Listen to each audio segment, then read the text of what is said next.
Good morning. We're going to talk about death and the illusion of separation and the separation that is, obviously you've heard this 100 million times, the separation that is an illusion through death, and how the journey between the 3D filtering brain and a transcendental acceptance of death and the understanding of death through your soul, and the 3D brain and its need to still connect in the physical realm with the beloved. Beloved, child, adult child, anyone who has died. We're not going to concentrate on just twin flames, though this live will help you if your twin flame has passed or has been diagnosed to pass. Okay? Whether it's sudden or known and planned,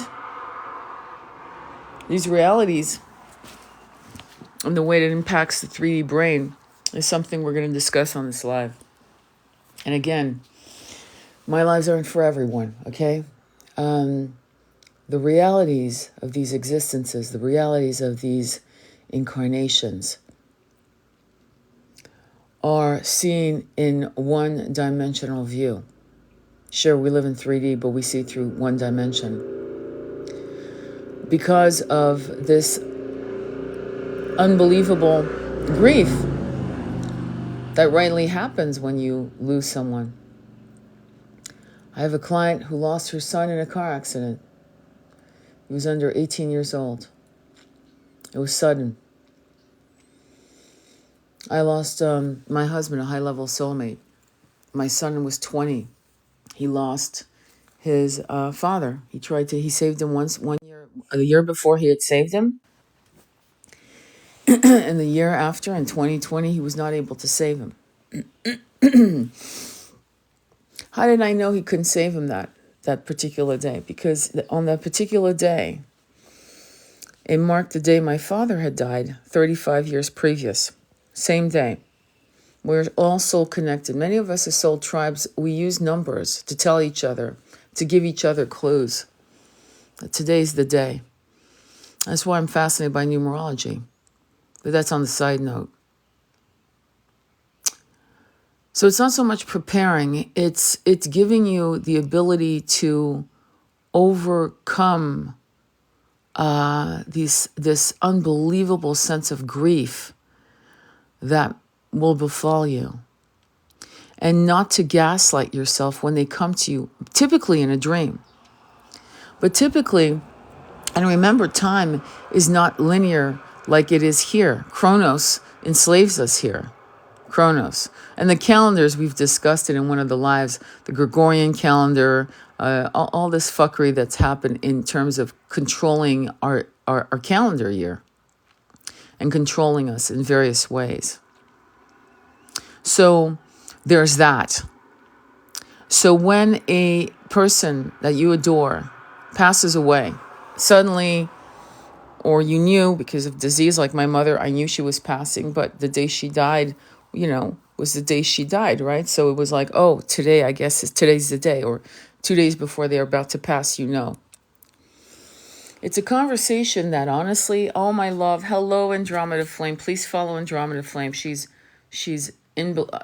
unbelievable. She talks about chakras like you wouldn't believe. Her and her significant powerhouse are experts at chakras. Chakras is everything, especially when you lose someone, I'm glad you came up. Good afternoon from the car, Jennifer. Good afternoon from my bedroom. Okay, so even though this conversation isn't going to be easy, I want you to know, as a psychic, yes, as a medium, and I don't talk about that too often because a medium, if you've ever seen the movie Ghost, sometimes I feel like Whoopi Goldberg, okay? I've done mediumship. It's not something I like to do for people who lost their loved ones. And I'm going to show you a way to do it yourself, okay? Because honestly, what happens when a parent brings a child into the world but doesn't fulfill their soul contract? That's a very interesting, very nuanced question. I'll tell you why. Because in some sense, your child, what you call your child, what I call my child, is a high, old, ancient soul, especially those born 2000 and above. I have actually marked the date 1987 and above, okay? Come in, and they are sometimes your mentors and teachers. Sometimes the soul contract is massive, what you would think immortalized fuckery. What you would say, how can I not, the soul contract. In other words, what if a parent doesn't fulfill a soul contract?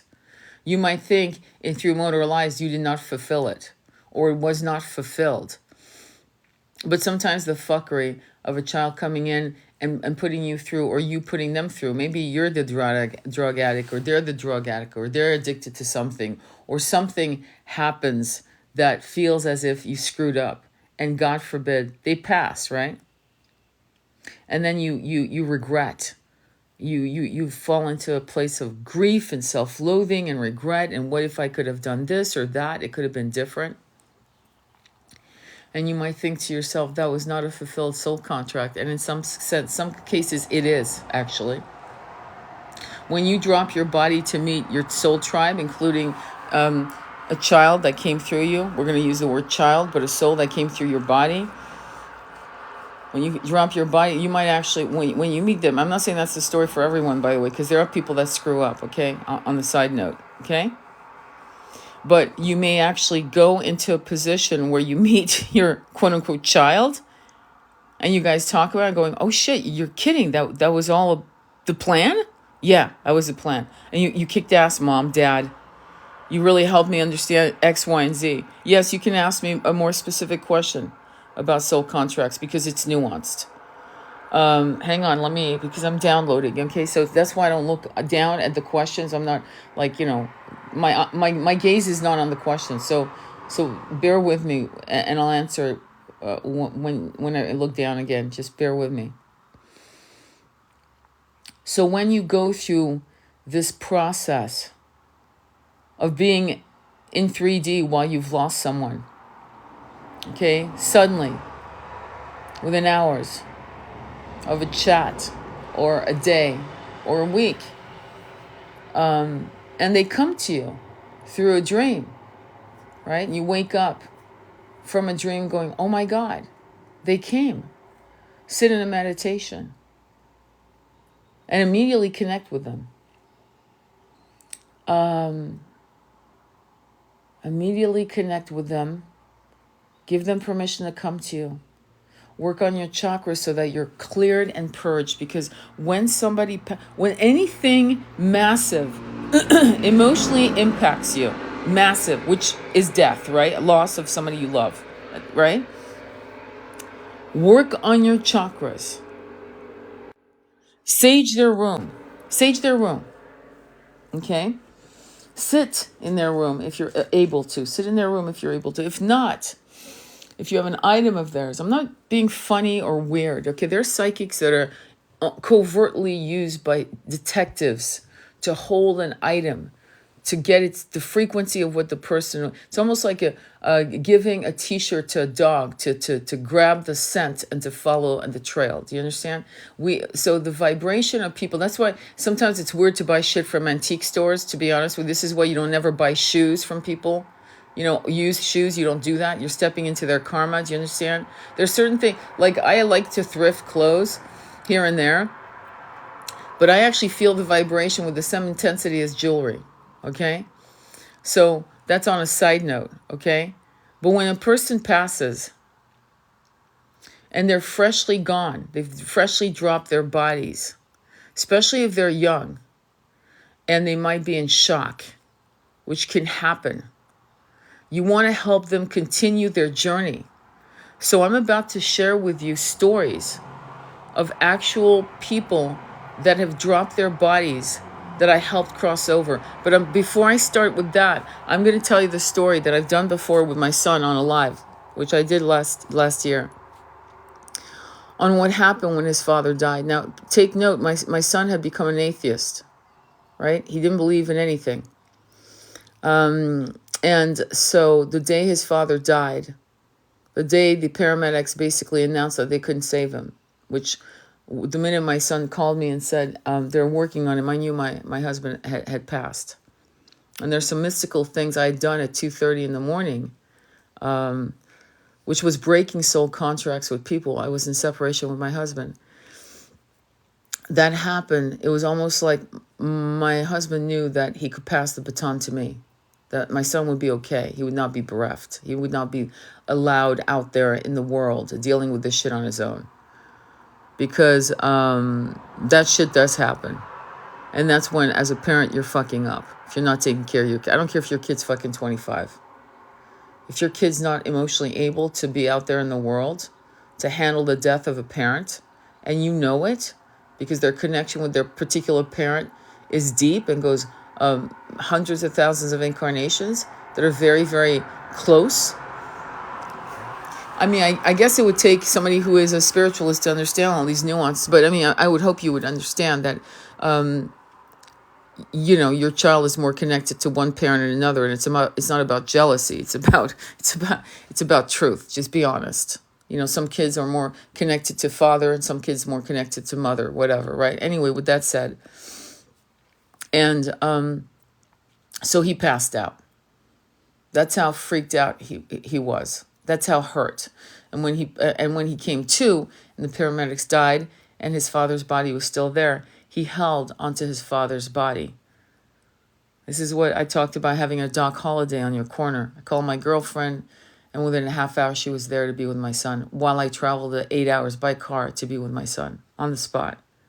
Because I knew this was really bad. I mean, it's bad, but it was really bad for my son. Understand your children, your adult children, your young adult children. But anyway, on that side note, in that night when he fell asleep, his father came to him. I'm going to tell you that first story. Then I'm going to tell you stuff I've mediumed. And his father came to him, and he was in a chair. And his father turned on a light. They were in space floating. Turned on the light, and this light was like a light you would see on an office table. And the light he shone on himself, his father, so that his son, our son, could see, there's my dad. And they had a conversation, which must have lasted, in human terms, hours. And that was the first of a 3-year conversation that went on daily with his father. And you might say, oh, those are dreams, those are loose, he's making it up. No, that's not how shit works, because within a month of his death, I sat in meditation, and my husband came across and sat across from me cross-legged and connected with me.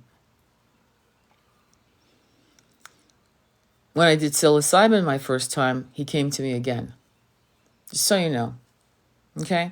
Now there was a woman had come to me on can you imagine? I used to work for a company where, one of those psychic companies. Anyway, somebody came to me on a chat. Can you fucking believe it? Anyway, whatever. Came onto a chat, and I don't know how I did it, but I was able to connect with the kid. And the kid came to me broad-faced. He had suicided himself. And he was 12. And I saw this broad-faced kid, good-looking, honey blonde-haired kid that had been bullied, that had ended his life. And the woman asked me, the mother asked me if it had anything to do with her husband, meaning maybe her husband had said the one thing he shouldn't have said. And the download I got was, yes, he had said something stupid. He had said something because the kid was confused about his thing.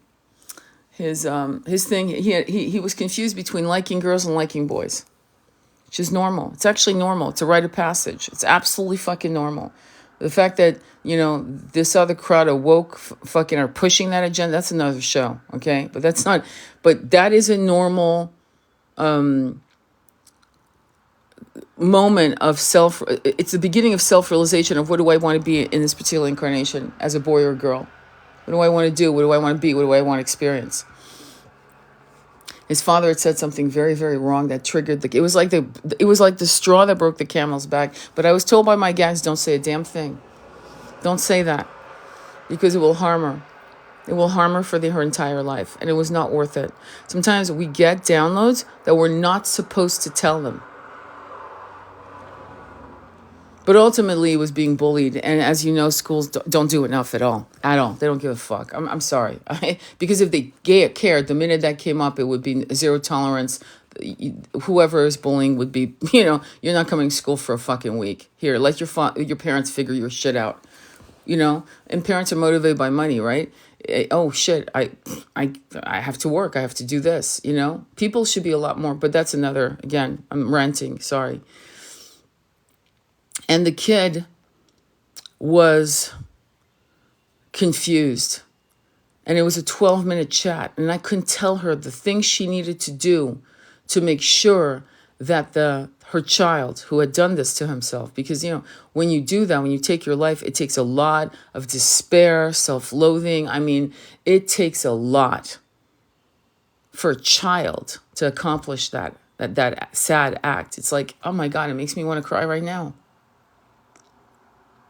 And there are things you need to do as a surviving parent or anything, an aunt, an uncle, I don't give a shit, a sibling, I don't care what you fucking are.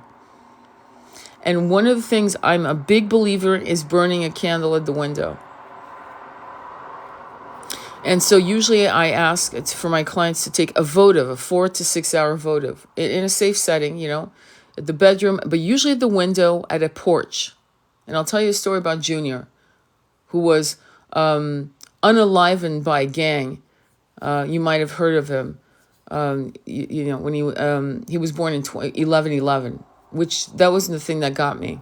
I'll tell you in a minute that story. I'll tell you a few mediumships that I had, where I was paid to do the mediumship and not, okay, where it just came to me. But the candle is important because the candle is an intention of going to the light. And you might say going to the light, going to God, going to source, whatever you've heard about death, right? One of them is don't go to the light because blah, blah, blah. I'm sure you've heard of that. Some of you have, some of you haven't, which is really confusing people and scaring the shit out of people about dying, which is something you and I've done again and again and again. Don't forget, we are veterans to doing this, okay? We are good at this. Actually, we've done it many, many times. And we've done it by our own hands and in battle and in disease. We've done it again and again. We're good at this shit. It's not our first rodeo, my friends. So when you do the candle, you put the candle at the window or a porch. And you typically do it and you will light that candle until it extinguishes itself, okay? And I say the votive because it's the simplest thing, because it's something you don't have to, check and it's, it keeps, I want you to be safe, obviously, But with that said, you don't have to do anything magical with the candle, like an intention candle or shit like that. White, always white. And you want to make sure that as you light it, you're thinking of your person. You're thinking of that soul that is no longer in their body. And you're telling them to trust their journey. You can actually pull out oracle cards. There's certain oracle cards. I'll tell you the one I used when my husband died, and I used it in journal for 3 weeks to see where he was at in his journey. Starseed Oracle, I kid you not. And I journaled that for 3 weeks, where I threw 3 cards to see where he was at. I documented it. I journaled the whole experience. And yeah, it was amazing. And it's personal. I'm not going to get into it. But the journey that he had was a multiple path, because we're multi-dimensional light beings. So while he was coming and communicating to our son to keep our son from unaliving himself because of his absolute depression over his father's passing, he was also simultaneously, I kid you not, having his experiences and his journeys with his guides and everything he needed to do. He's a Lyran. Starseed, a Lyran. He's from the Pleiades. When you light the candle, it might be that all you need is that day. That's all you need is that day. You'll hear spiritualists say, do it for 9 days, do it for this day, you listen to your soul and higher guidance, not your monkey mind, not what you've been taught. You listen to your soul, connecting with source, connecting with that spirit needs to give them that. So one day, one candle could be enough. Okay, and I'm going to tell you different things because different losses, different deaths needed different things. Okay, and it might be that you need to light it every day for weeks until one day you're about to light and you go, oh no, they're gone. They're okay. Meaning every remnant of them is no longer here in 3D. Does that make sense? Does that make sense? I'm going to look down for a minute, okay? Because I don't like if I read. No, okay, good. Good afternoon. Oh, okay, sorry. Okay, please listen to the live before you ask me these questions, man. Come on, let's have some respect. I'm not kidding. All right, so, oh my God, 12. Okay. All right, just please. Come on, just listen to the content. It's like going to a cocktail party and they're talking about art and you want to talk about how groceries are going up in price. It's like, read the fucking room before you ask the questions, please. Okay, read the room. Bloody hell. All right. All right. So, and I'm sorry if I'm stern, but I'm really, I think I'm one of these spiritualists that really, I'm not going to bite my tongue anymore. That shit's done. All right, let's move on. When Junior was unalive, it was a very brutal death, very, very brutal, and he bled out. He was only 15 years old. You might have heard of it. I was very much spiritually involved, not because of the 11/11, but because of what his death meant on a particular summer solstice. It was the first day of the summer solstice. And there was some kind of meaning to it, which I'm not going to get into today because it's very dark, okay? It's on its side, very, very dark. And so his passing was not an easy one. Beautiful soul, beautiful, good human being. He was not part of a gang. That was not his life. That was not who he was. And after seeing that, they had done a monument and a mural in Brooklyn. I believe it was Brooklyn, where, up there. I'll never forget this because somebody had this on their iPhone. I saw like an energy of rage that came through that crowd, and all the candles were thrown to the ground and people jumped back and went, whoa, scared the shit out of people. And that's when I realized Junior had not crossed over at all. He was still wandering the streets. And at that point, and I lived up in upstate New York, okay? I had a porch that was overlooking the Hudson River. Beautiful. And for 3 weeks, I lit a votive candle, one. I lit it, and I would sage him remotely. And I would tell him to leave, that he was okay, that everything was okay. He'd done this before. I always say that to them. And to leave, that he was okay. He didn't have to stay here, okay? Because you have to understand sometimes what happens when somebody dies suddenly, abruptly, or violently. And because, of course, the parents are bereft, the families are bereft, like beyond grief, which is completely, there's a famous picture of his mother holding him, and he's gone. He's not in his body in the hospital. It's beautiful. It's heartbreaking. It's literally heartbreaking. I sobbed when I saw that picture. Sobbed. Because as a mother, I could understand. It's very much akin to a Mother Mary holding Yeshua in her arms. And so the candles that I burned were every day. I'll never forget, I started on a Wednesday. And one day I was about to light the candle and I felt peace. And I went, oh, you're home. Good, good. That was it. Simple. Simple, simple, simple. Another time, again, another New York friend. I don't want to say his whole name, but his name was John. And he didn't want to be here. He didn't do anything to himself, but he didn't want to be here. He had a lot of health issues. He was very young. He was the father of some children, like 3 or 4 children. He just wasn't good in his skin. He just couldn't do this anymore. And he was fascinated by me. I'd met him at work. We were co-workers. This is when I was still working for companies and this and that. And I'd done some tarot readings, and I remember him sobbing because a lot of the things I was telling him were on the mark, right? And he was fascinated by what I knew, right? So guess what? one day he was airlifted to, I'm not kidding, it was serious. He was very sick. He was 33 years old, an incredible age. Again, if you remember, Yeshua was 33. But anyway, he was 33 years old. And he was airlifted to the hospital. And he died suddenly. It was absolutely abrupt. No one expected it at all. And his wife, who knew me, knew that we were friends, reached out to me and said he passed. And he passed of a liver disease.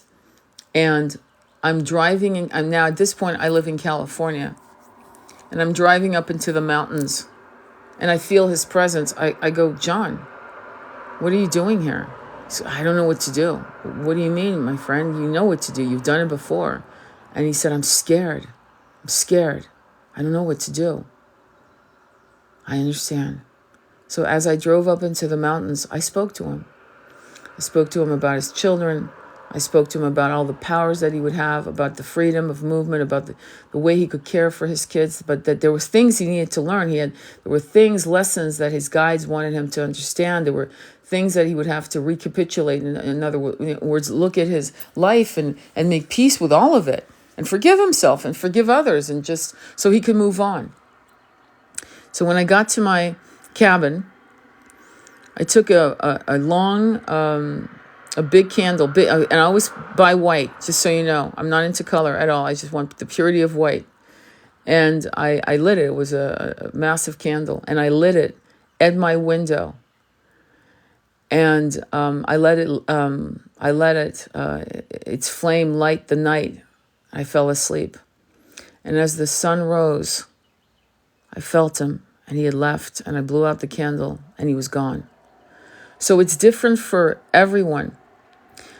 Another mediumship I did for a client was when this woman came to me and said, my friend died. We didn't talk. We had a fallout, and I'm really sad. And she died. I think she was like 34. And she died of some kind of ovarian cancer, some kind of cancer. And she was young. And she wanted me to connect with her friend to say she was sorry, that she loved her, and this and that. And I saw a blonde woman with long blonde hair standing in front. And I said, I see a blonde woman. She goes, well, she wasn't blonde. She wasn't blonde. I went, okay. But you see, I see a blonde woman. And she's waving her hand, no. Like, no. And behind her, I'm seeing a little dark-haired woman. She's got, longer dark hair. And the woman kept insisting, no, but she's not blonde. I go, I understand, but please, I need you to sit with this and think or remember, because I'm telling you, there's a blonde woman who's saying no, and behind her is a dark-haired woman who's like almost, not in a fetal position, but shielding herself. She doesn't want to talk, whoever that is, they don't want to talk to you or anyone else, by the way. And she went, oh my God. I went, what? And she said, that blonde woman is her sister. She would dye her hair all kinds of colors, but she was blonde. And she died at 19. I go, what happened? She said, well, she died in a car accident. My friend who died just recently, she's got dark hair. And she drove the car too fast that killed her sister when she was 19. That must be her sister. I go, whoever that is, she's saying, do not bother her. Do not bother her sister. Your friend is not ready for you guys to reach out to her. Don't reach out to her. Leave her alone. When she's ready, she'll come. She'll come in dreams. You'll feel her essence. You might smell her perfume, or you might smell something that reminds you of her, but she will let you know when she's ready. Please tell everyone in the family, leave her alone. And please stop grieving like this, because it's pulling her down. She needs you guys to let her go. Let her go so she can do what she needs to do, unencumbered by your griefs, your collective griefs. Let her go. Okay? And unfortunately, again, this was through the company, and boom, you know how they hang up the phone, it's the time has lapsed, boom. But the woman was grateful because she knew that was her friend. And I said, so your job is to forgive yourself, forgive your friend, in other words, look at what, created the fallout, and forgive yourselves. That's it. Forgive yourself and let it go. Like release it, release it, release it. Do all kinds of things. Click. It was over. That was all I could say. I had another woman that was amazing. She was amazing. Her son just came to me in his face. I had a beautiful, beautiful mother who was so, I had to compliment her again and again. She was amazing. She came to me because her son had passed at 21, violently, abruptly.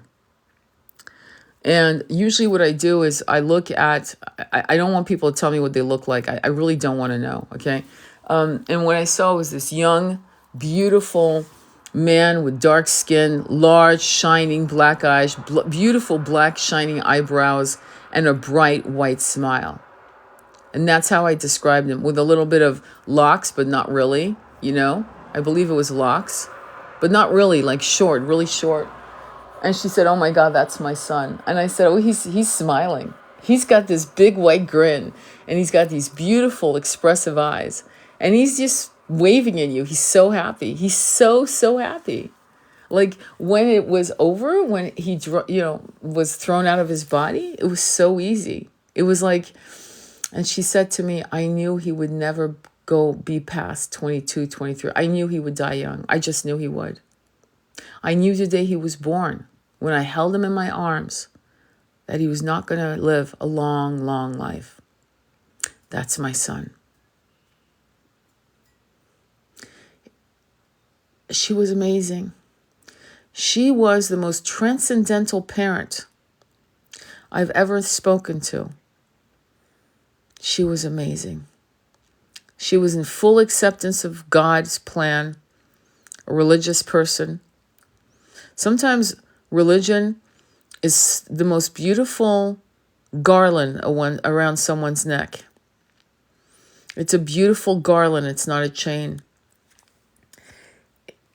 It's a connection. It's what they need to connect to God. And she was definitely walking in her light. And for whatever reason, I said to her, "And he is your mentor, your guide. He's been allowed. So he must be a highly evolved soul." She goes, "Oh, he was amazing. He was good. He was kind. He was shot in the back." But she knew. She knew. And there's this unspoken knowing. I call it the unspoken knowing. When out of nowhere, it comes out of nowhere, uninvited. You're not asking, will this happen, that happen? It just boom, out of nowhere. You're minding your business, doing your dishes. Or in her case, she held her son in her arms and knew that this was a temporary incarnation. That's a soul contract right there on the side note. You guys asking about soul contracts? That's a soul contract of a soul saying, I need to experience a masculine incarnation. I need to experience love. I need to experience your love as a mother. I need to experience maybe not having a father or having a wonderful father. I need to experience some weird shit that's dark, but somehow I step over it like it's nothing.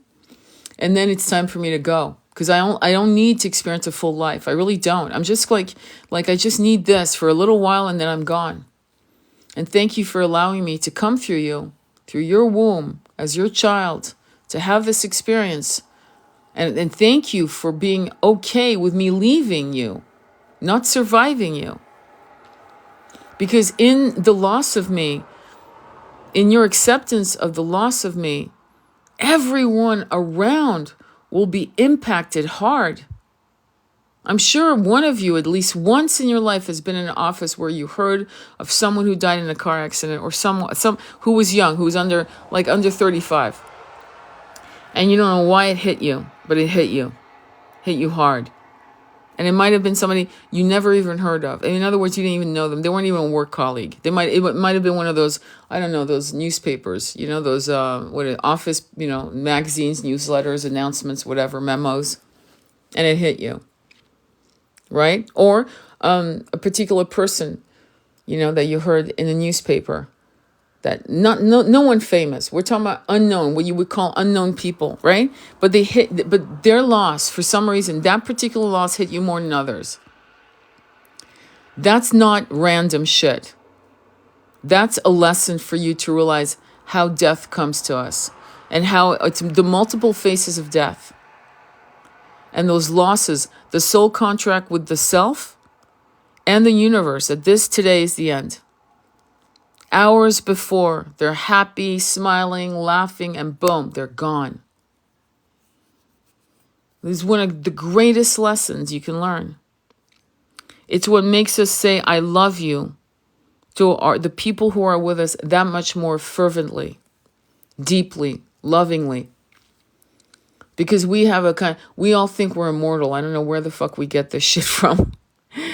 And we act like the person that we had a fight with, that we're blocking, that we're ghosting, is going to be there in a year from now. That's not how life works. And that's where you create for yourself regret and self-loathing and self-harm because you ghosted that person. You ignored that person who was reaching out to you, or you had blocked them so you didn't even know if they could. That's why I'm so fucking against blocking. I fucking hate blocking. I block assholes. I'm going to be blunt with you. I block certain clients who are so stupid, no offense, okay? So wrong. So not in, and they're not even clients. In fact, I don't want to work with them. And they insist. And finally I say, look, I'm sorry. I'm not your Huckleberry. I'm not your person. I'm going to block you. Please don't take it, personally, but I don't want to, please, I can't. Please find someone who's more in resonance with you. Do you understand? So those person that kind of, quote unquote, harass my time, I block, but I don't block my family. I don't block people. I have family members I don't block. And we're not talking. Like my aunt, I shared with some of you know, I wasn't going to talk to my aunt. And I was very angry at her about something that was so out of, I didn't want to get into it today, but it was so fucking wrong. But yesterday was her birthday and I wished her a happy birthday. That was it. But my relationship with her has done a 180 and it will never be the same, but I will never block her. If she needs to talk to me, I'm fucking available. When my twin and I were in separation, he was never blocked. I blocked him once, to be honest. And you know what? I fucking regret it to this day. Because on the hour I blocked him, he was telling me how much he loved me. How do I know that? Because when he came back to live with me, I was looking through my text to him because I was looking at what I'd said to him and what we were going back and forth because I'd lost my phone, lost the thread, blah, blah. That's why I was doing it. And there it was. I'd blocked him. And there was the text to me saying how much he loved me. And because I blocked him, this was like 4 or 5 years ago, for that day, even that day, because I was mad. I didn't get to see the message that could have changed the fucking trajectory of our connection. I'm not joking. That fucking 5-6 hours I blocked him, that was a massive mistake. Okay? So I'm totally against that. That's on a side note. So unless the person has betrayed you to levels that you can't ever forgive, and that's your business what that means to you. Don't block people who love you when you love them. Don't ever fucking do that. Okay? And if you want to ghost them, whatever, that's your business, but at least you have access and they have access to you to tell you where they're at emotionally, mentally. Because last year, again, I'm bringing that up. I'm going to bring it up again and again.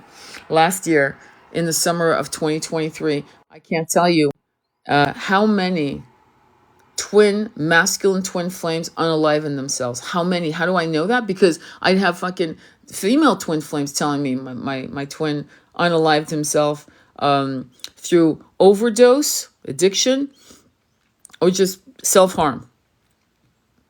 And they regretted it because some of them I knew had blocked them. And then they got the news. Okay? Not fucking good. When my mother was passing, I'm going to talk to you about candles again because they're very important. When my mother was passing, because of her numbers, her numerology and so forth, it came to me that I would need to 24/7 for 9 days light 3 votive candles, 24/7 in her room, in my house where she had passed for 9 days. 3 candles, 9 days. Why? Well, I can tell you why. Because she was born March 3rd, 3/3/1939. Those were significant numbers for her, for me. I still see her numbers now. That's how she communicates. I see the numbers 339 all the fucking time. All the time she's telling me, you're good. I'm here. Thank you so much. Because I helped her. I was like, you could call me a death doula, actually. And so every day, night or day, I'd get up. If I knew they're going to go out while I slept, I'd go ahead and just change the candles. I'd light. I'm not kidding. I would not blow out the candles, right? The 3 that were kind of going down until I lit the 3. Then I would replace them, then blow out the other ones. So there's perpetual light. At the windowsill, by the way, at the window, where the sun set and rose. You know, the sun actually set in her window. And one day on the 9th day, I had decided it would be 9 days, but I wasn't sure because I remember Junior, I'd done it for 3 weeks. So sure enough, on the 9th day, it was done. I could feel a clearing in the room. I could feel a clearing of energy. I could feel a lightness of being in my own self, that she was fully journeyed to her destination. In other words, she was there. She had arrived. Maybe you could say to me, well, those are 9 mortal days. Yes, you're right. Because 9 mortal days in the time that we drop our bodies could be 10 seconds. You understand? That's the funny thing about time. I mean, think about it.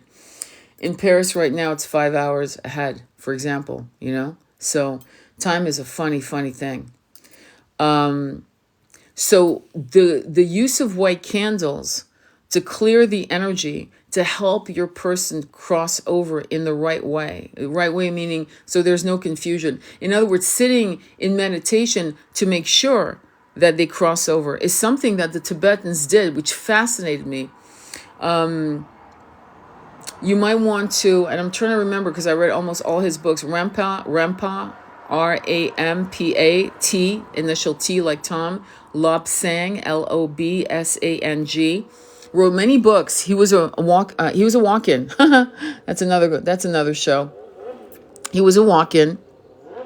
He was a Tibetan monk who had walked into an Englishman's body. The Englishman no longer wanted to be in that body. No one wanted to live. He just didn't want to be there anymore at all, for any reason. He did not want this mundane life. He did not want to live that existence. And in the book, I forgot what it says, My Trip to Venus, I think it's called. You don't have to read that particular part, but read the opening letter. Read the foreword, because in the foreword, even his wife says how he had changed his name, changed this, changed that. He was a completely different husband. Okay? And he was maligned and hunted down like a dog, like he was a liar. But there were certain things that he said about his life in Tibet, like minute details, like Catch-22. Do you know how my professor caught us cheating, reading the Cliff Notes, which thank God I read the damn book. If you didn't know that Yossarian ate chocolate-covered ants, that was the question he asked to make sure we had read the book. And of course, because I'd read the book, I passed the test. But a lot of people had read the Cliff Notes, and that was not in the Cliff Notes. So my point is, there are certain details in mundane existence. How could a fucking British man know those mundane details? He was definitely a Tibetan. So anyway, going back to that. In Tibet, when people died, the monks would sit next to the person passing and sit and come out of their bodies, transcendental meditation, and go into a state of consciousness. In other words, the person passing, their civil cord would snap out of their body, right? It would snap. And the Tibetan monk that would sit there would, guide them to the correct portals. Okay, so they wouldn't get kind of lost or confused. I'm not kidding, actually, on that. That's not to scare the shit out of you. It's to say, if you say to yourself as you're passing, I'm going back to source. I'm going back to God, however you call source, God, universe, whatever, right? Then you will go there. You will go there. You will be there. But what happens is there's a state of confusion because everyone is at the very moment of passing. You know, as you're sitting there with a disease, like my mother, She was desperate to die, but yet afraid to die. You know what I mean? Desperate to die because her body was no longer. I mean, she was on an oxygen tank. She was in pain. Her lungs burned like fire. She had to take morphine. She wanted to drop the body, but was afraid in her mind of the unknown. And I had to remind her that she had done this many, many times before. It's normal. It's the monkey mind coming in. And that's why as you live your life and you learn how to chant, work on your chakras, you can go into a state of bliss and release. And you will go to the actual place where you're supposed to be, meaning you will be transported to what you think you deserve. There is a timeline where if people are confused, souls are confused, they do end up in different places and eventually they're brought to their destination. Eventually. So you don't have to worry. It's like being lost in the woods and finally the fucking Coast Guard or whatever, the Rangers find you. Don't worry. They kind of let you try to figure it out on your own. And they try to have you release, surrender, because you're clinging to your belief system of what it's supposed to be or look like, right? And they allow it, if that makes sense. I hope that makes sense. But anyway, so the Tibetans used to do that a lot. The Tibetan Book of the Dead, there's one ceremony where they go to the body. The body is laid in state for 45 days. And they say, you are not Jacqueline. You are not Billy Bob. You're not Richard. This is not your life. Let go, let go. They speak to the body because, there are some stories of people still sitting and hanging out around their body for a while. That's why they end up seeing their funeral and this and that, because they're kind of like close to that connection, if you know what I'm saying. And the grief, the massive grief that helps that. I'll tell you another story, but it was not of me being a medium. I had a client who called me, and I wasn't allowed to. Again, she was in New York. I was in California. She called me and she said, I want to know if my mom's dying. And I said, well, I don't do that type of work. Well, how come? I go, because the soul contract between themselves, God, the connection of other beings on this side, the mortal side, and the other side, that is something I won't touch. Because I might say April 14th, but it's actually April 19th, number one. Number two, it is a personal journey. And no one has a right to tell you when. That's why I know they're bad sight and they're bad. You don't tell people when you're going to die. You don't tell people that. You just fucking don't. My son's gifted at that shit. And very rarely does he pull that out. Very rarely. Only on weird, and again, that was activated when his father died, because once he realized that this whole concept of atheism was ridiculous, right? Once he went into, you might call it paranormal experiences, right? You'll call it that, but I would call it just life. His whole 3D brain exploded out of itself. In other words, it was a jailbreak out of the 3D brain, and he was able to actually fucking go transcendental and see things. So when you are a soul that allows you to see, right? See, you become a seer. You might call it a seer, right? You get to see, and you can't explain it, and you can't articulate why you know, but you get downloads out of nowhere, and they're pure downloads. Why do you know? Because they're not harmful. They don't feel icky, sticky, wick. Ugh. They feel, boom, truth. And what's interesting about this ability is that we all have it. So when somebody you love passes, in particular a child, God bless you if you've had to deal with that, or a twin, and again, God bless you if you're dealing with that or have dealt with that, you can start working on your person's chakras with their permission. Just say, can I work on you? Can I work? If you know they're dying or they've passed, immediately work on their chakras. Just do it once in that particular case. If somebody's dropped their body, do it once so they can release themselves. This is something I did with my mom when she was trying. I would work on her chakras and go counterclockwise, not clockwise, counterclockwise and then clockwise to release and explode some scars trapped in her chakras. Because we knew she was in hospice care. Hello. So we knew that she was passing.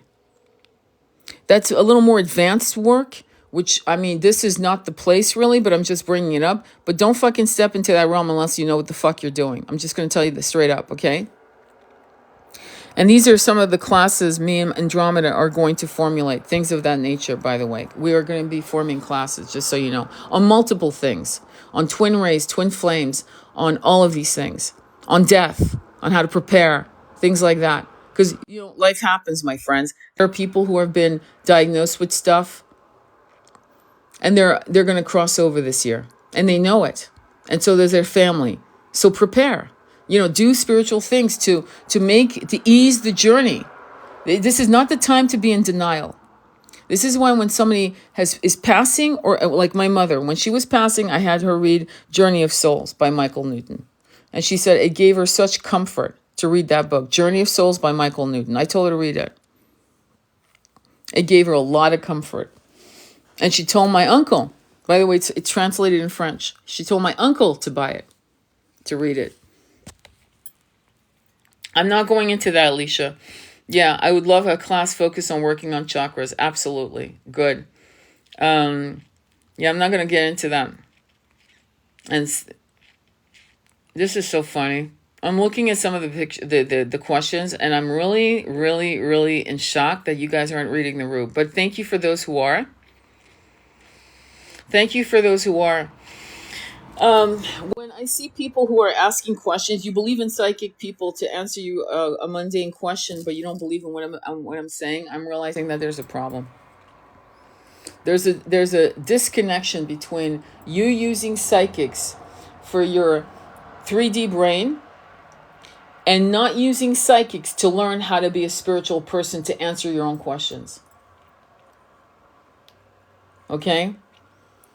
Does that make sense? Does anybody want to comment on that? See, comment on that. Comment on that, because I'm looking at some of the comments and I'm in shock. I'm in absolute shock. Holy fuck. Like, I can't believe the amount of questions I'm getting. I don't even want to embarrass anyone. Thank you for leaving the room. Thank you, you three that I asked these questions. Thank bloody God. I'm sorry, guys. I don't have time for bullshit. Fucking A. My God. What the hell? I'm going to do an oracle reading now that these 3 people have left the room. Thank God. Thank you. More, please. Feel free. If you don't want to learn this, if you don't want to learn about death, then you won't know how to live life. Okay? I'm being stern. I'm tired of I'm not going to sugarcoat it for you guys. And those of you who are here listening to me are my core group of star seeds, and you know it's not about you. I'm not talking to you. You know who I'm talking to, and it's not you. You know that. You already know that. So yes, please leave the room. Let's get back to our core group. Please, because I'm so fucking tired. I'm sorry. I don't know what it is. I think it's because I know my twin is very ill, and I'm talking about the subject matter because it's important. Still driving. I'm glad you're still getting signal. That's wonderful. I'm glad. See, so I'm gonna I'm gonna do an oracle reading, and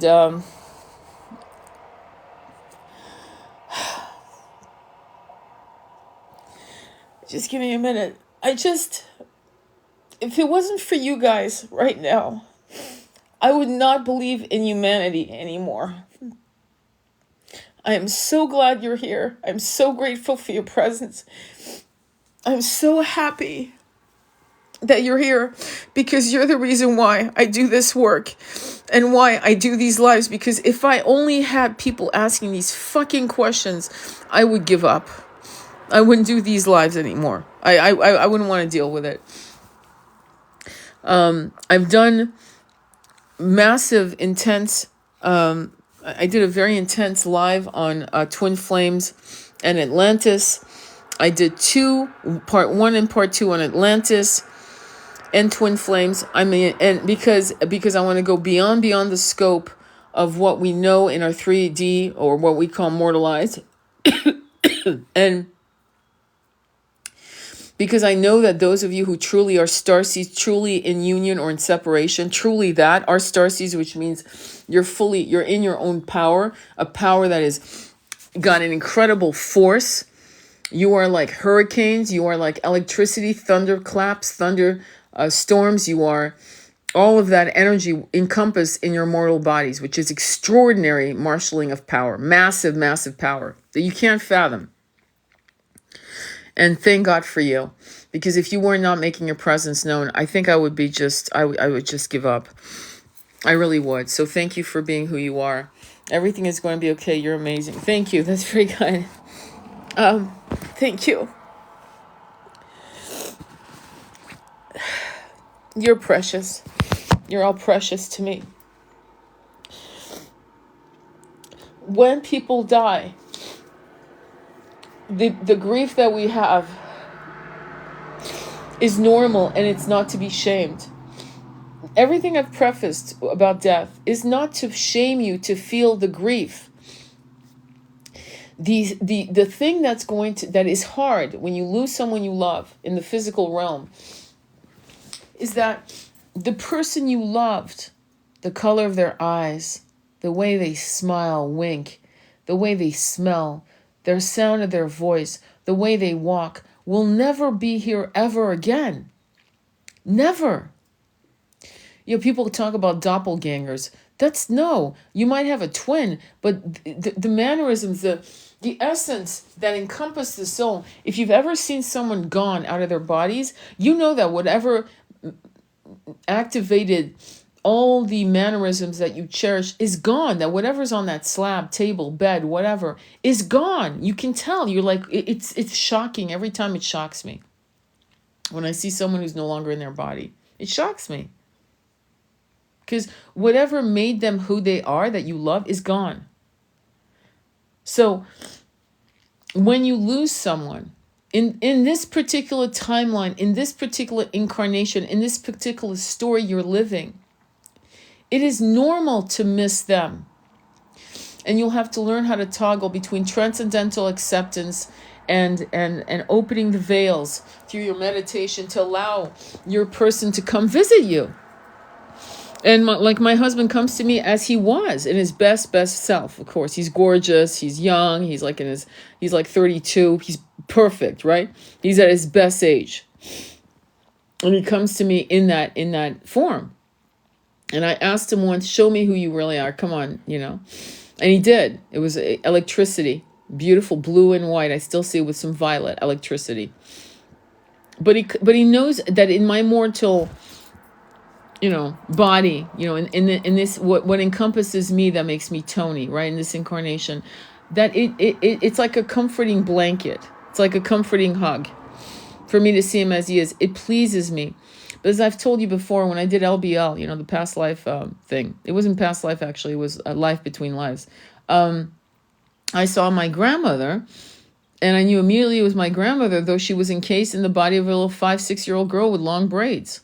And ran towards me like pell-mell, ran and threw herself into my arms, wrapping her little legs around me, my waist, and we were hugged. And then she kissed me on the cheeks, both cheeks, in the French way, right?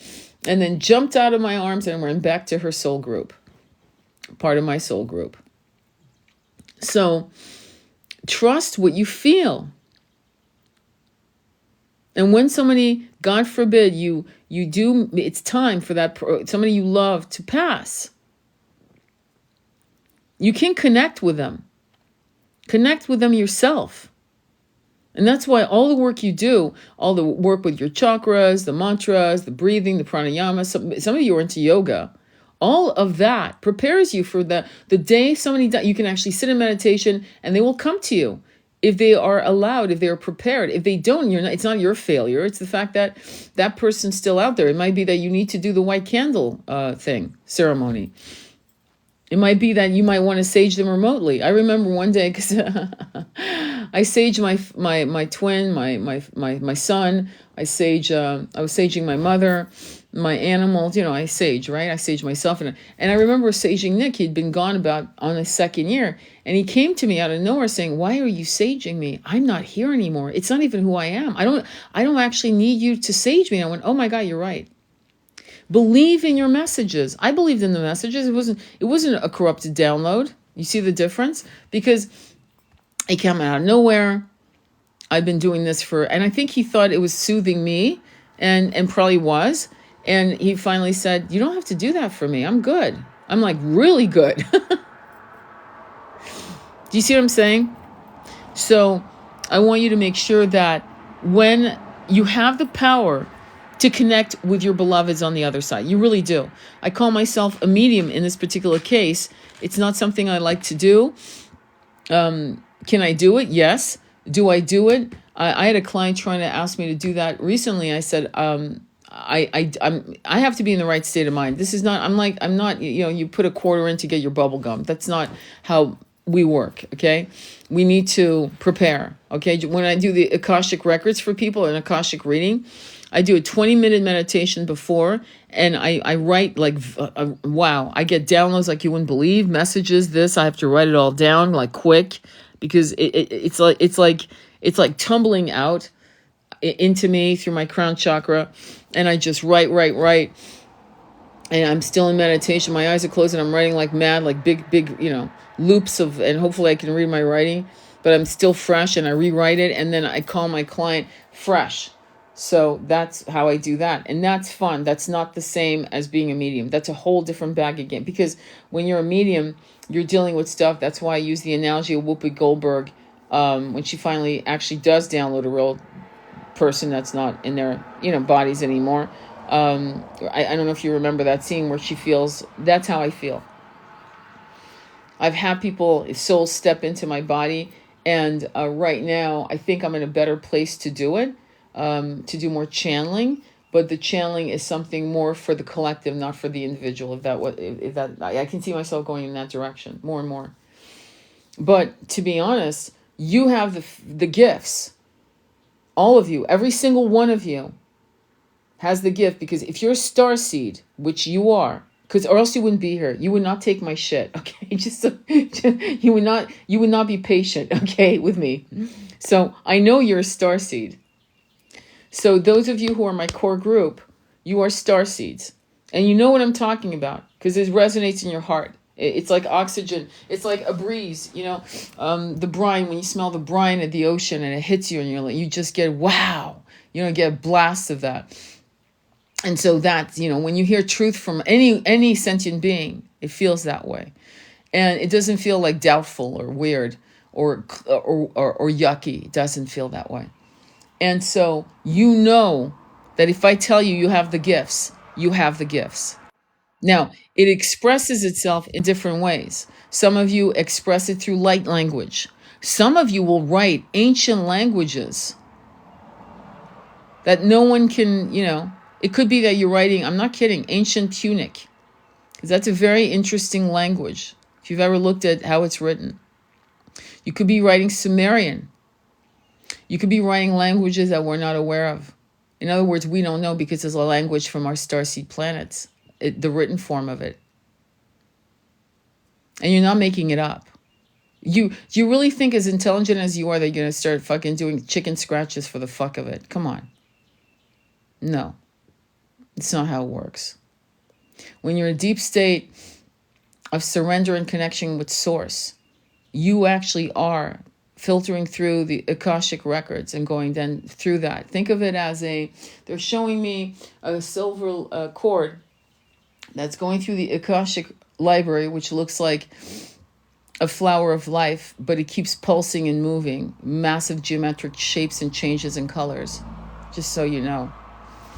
And that's how I see it, just so you know, because you may see it differently. And the way you see it is not wrong. I'm telling you how I see it now, because I remember when I used to do, and again, I go on these tangents, but they would show me libraries, scrolls, libraries. And one day I said, could you just, I understand I'm a human being, but could you just show me what it really looks like? And they did. And now that's how I see it, how it's shown. And when you download the Akashic codes of a particular past life, in the way I experience it, again, it could be different for you. Okay, there's no right way to do it. If it feels right, then that's your way. As light codes, golden light codes, I kid you not. Through my crown chakra, which they drop, and they pick what they want the client to know. I don't pick. I'm not going through the library going, I want to get 1706 in France. They don't give a shit what I want. They give me what the client needs to know.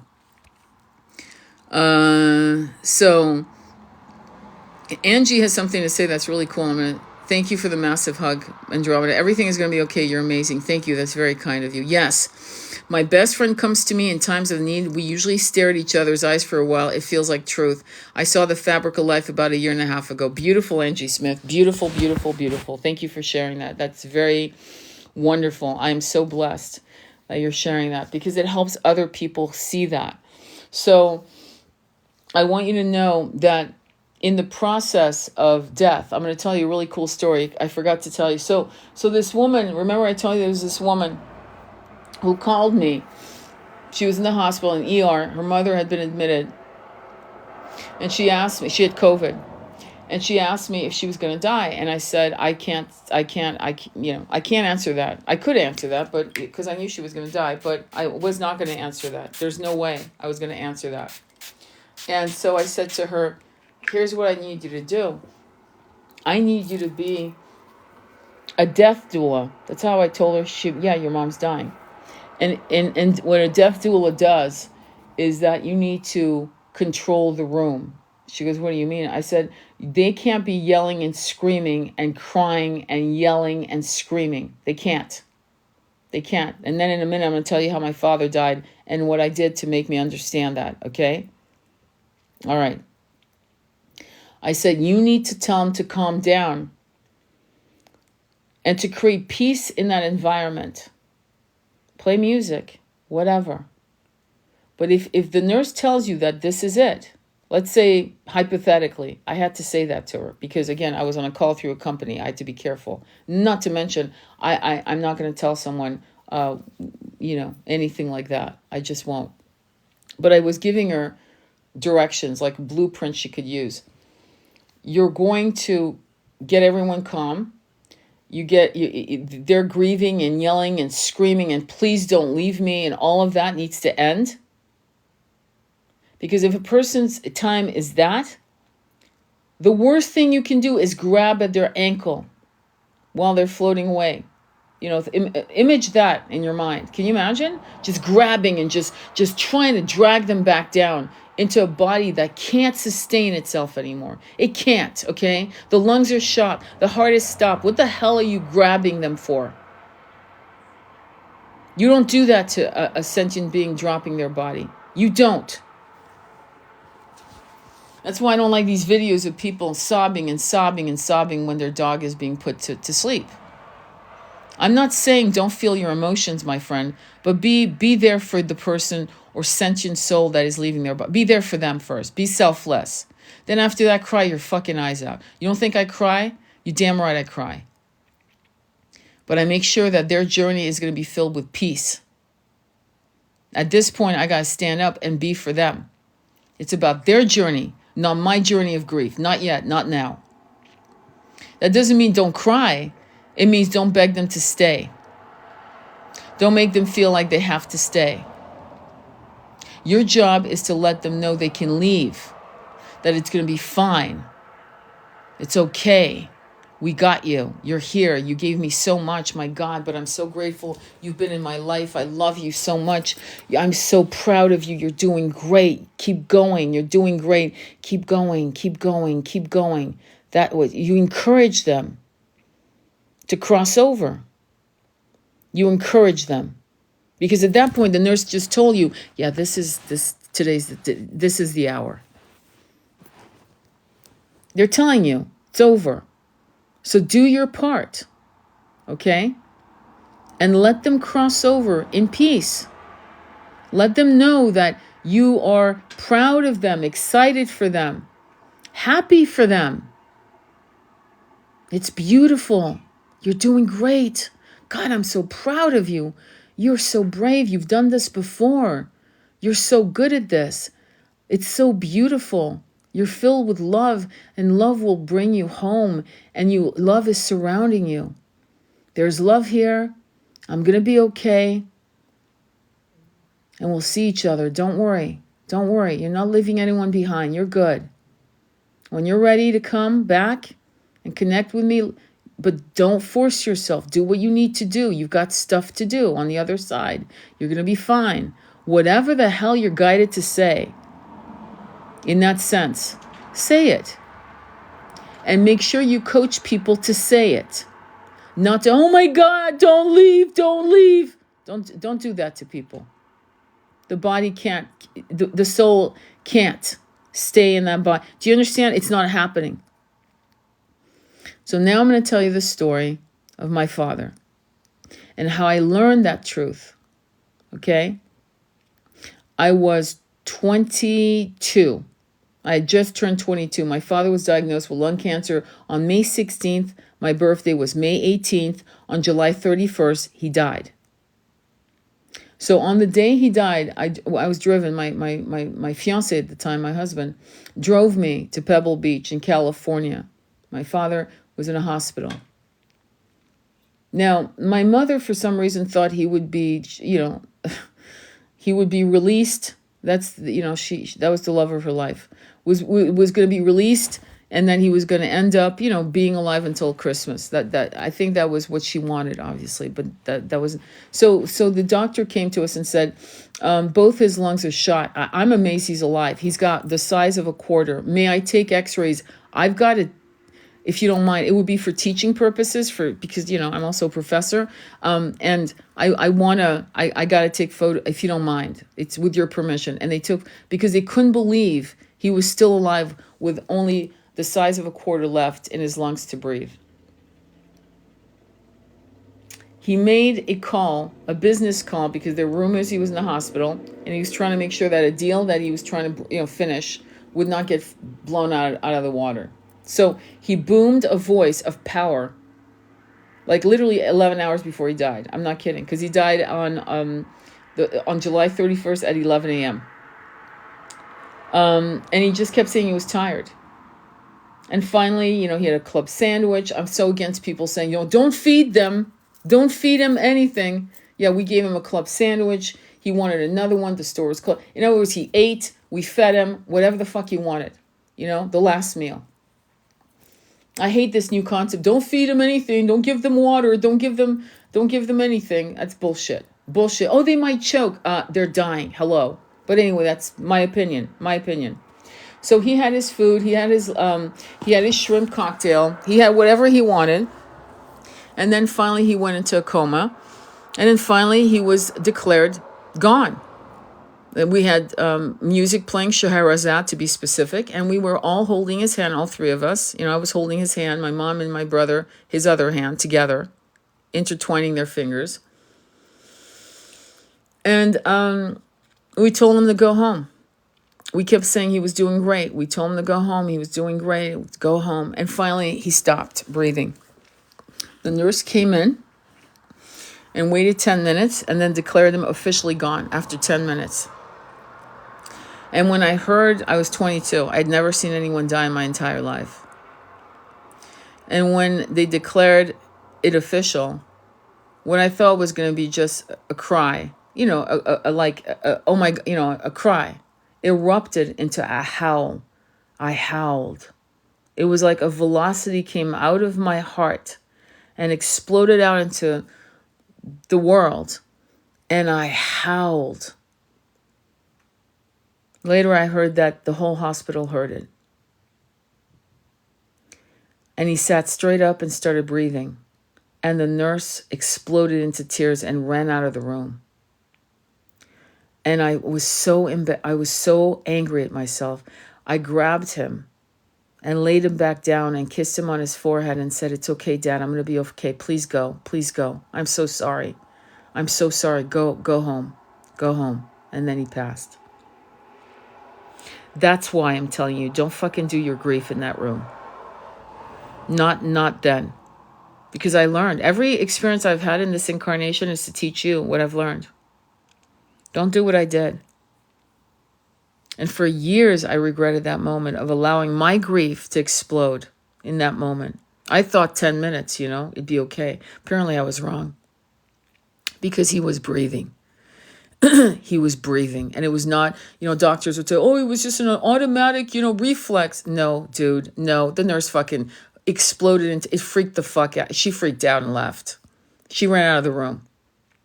It freaked her out. His soul was slammed back into his body. He was still in the silvery cord. I don't know how he did it. but he did it. And that's when I learned, yeah, you don't do that. So I'm not saying don't cry, but try to keep it together in terms of what you're saying to them until you're out of that, the being around that particular, the environment that is, around them, even their body. I think the Egyptians understood that, they understood a lot of things. Any questions or comments on that? Okay, that's where I'm coming from on that end. I have made peace with it. When my twin nearly died, sent me into devastation. Now it happens again. I know I will be okay. As a nurse, I've assisted so many people to journey beyond. In most cases, it's beautiful. It is beautiful. I'm going backwards. Let me read this in. Okay. I saw the fabric of life about 1.5 years ago. It looked like specks light in motion, looked like the pattern of the waves of the ocean flowing, beautiful. But many layers of the wave pattern stacked on top of each other, vertically and horizontally. That's beautiful. Right? They are dropping their meat suit and being released. It's a beautiful journey for them. In a birth doula, but I got to do that for my mom last September, and it was so wonderful. That's crazy, Misty Morning. My mother died in September of 2022, September 18th. As a nurse, I've assisted so many people to journey beyond. In most cases, it's beautiful. Thank you, Angie. I didn't know you were a nurse. That's really cool. When my twin nearly died, sent me into devastation. Now it happens again. I know I will be okay. I've made peace with it. Wow. Give them whatever they want. Absolutely. They are dying. Let them indulge by whatever earthly pleasures they want. Absolutely. Birth and death, both beautiful. Very beautiful. And I remember my mom wanted fish and chips like 3 days before she passed. If I listened to these weird nurses that I see, there's this particular nurse that's got red hair that says, yeah, you don't. And she tries to make a joke about death, which I find a little weird, but okay. It's very irreverent, which maybe people need, but I certainly don't need that. I see us as high priestesses and high priests. That's how I see us, especially you, Angie, and people like you who are nurses who get it. I remember my husband's Aunt Sherry. She worked at the VA in the 80s when people were dying like flies of AIDS, like dying like you wouldn't believe. And she was constantly doing the death doula thing, constantly letting them know it was going to be okay. Quite often when they were lucky, she would be there to hold their hand while they crossed over, if they were lucky to have her be the death doula that she was. What was I going to say to you guys? So the more we teach people the art of dying, by the way, my twin's favorite song by George Harrison, by the way, on the side note, is The Art of Dying. Check it out. The Art of Dying. That came out of nowhere. But there is an art to dying. There is an art to that. There's no doubt. I'm no longer practicing. I stepped away because I could not participate in the profit over health. Absolutely, my love. But Angie, I think that one of the things you're being called to do is to become a death doula. I'm not kidding. Systems anymore. I'm getting into herbal, energetic healing. Yeah, I was a nurse for 20 years. I think your gifts, you may want to look into death doula. Because people just don't know what the hell they're doing. They really don't. The hospice care system. My mom was in Las Vegas, and I was in Northern California. I had to keep flying back and forth to be with her, and she called me in a panic because they were giving her too much meds. She was losing her mind, and she was and I flew in, and I said to my mom, listen. She was like, well, Mom, what about this credit card and the bills and this? I go, Mom, you're dying. Who gives a fuck? Who gives a fuck? Come on, Mom, let's get out of here. Let's go. So she paid some massive money to get medically transported out to California to be with me. And she died 3 weeks later. Thank God she was home. She was home surrounded by people her grandson, me, my dog, who she loved. She had fish and chips. As she was passing, I was giving her, you have these little sponges and you dip the sponge. I was dipping it in pear juice for her, and she was sucking it up like a little girl, like a little baby. And when she started, I saw that she was going. I mean, the body was getting tighter, more, comment dit? I don't know the word right now, but I was drumming her. I was drumming and singing songs and chanting mantras and until I realized she was no longer, until I realized she had stopped. And then I called, the hospice people who came in and officially, quote unquote, declared her done, passed. And then my son and I washed her body with rose water and prepared her body with a new nightgown. And he went and got red roses and gardenias, and we basically honored her body. And when the men came to take her, they were, I think, shocked. Do you know that there are people that literally will leave him in their hospital dressing gown? When my father died, because I couldn't take it, my brother and I couldn't, it was just so horrific, because our whole world was our father. And he was gone.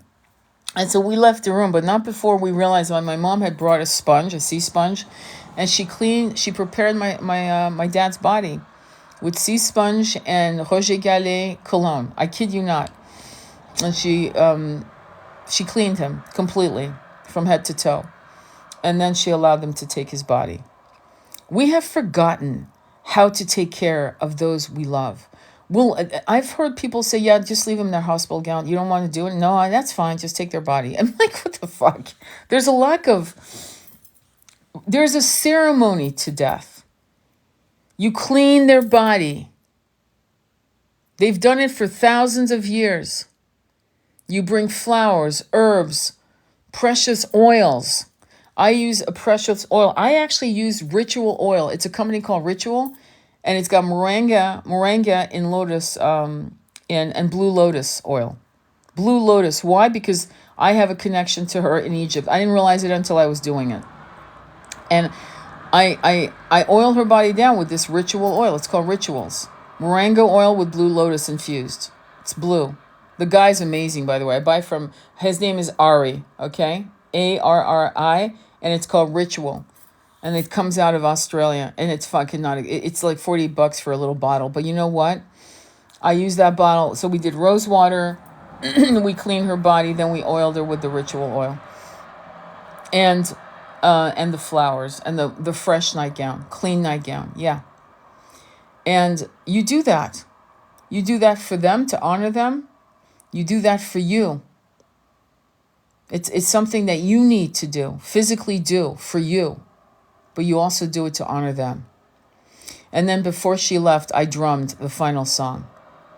And so you do this so that they know, because believe it or not, they're still kind of floating. You know that, right? They haven't, it's like, again, remember, we're multidimensional beings having multidimensional experiences concurrently. Does that make sense? So there's, and I'm sure in some of your meditations, you've had all kinds of occurrences happening concurrently. If you've ever done ayahuasca or bufo or whatever that, or psilocybin, then you know that can happen, right?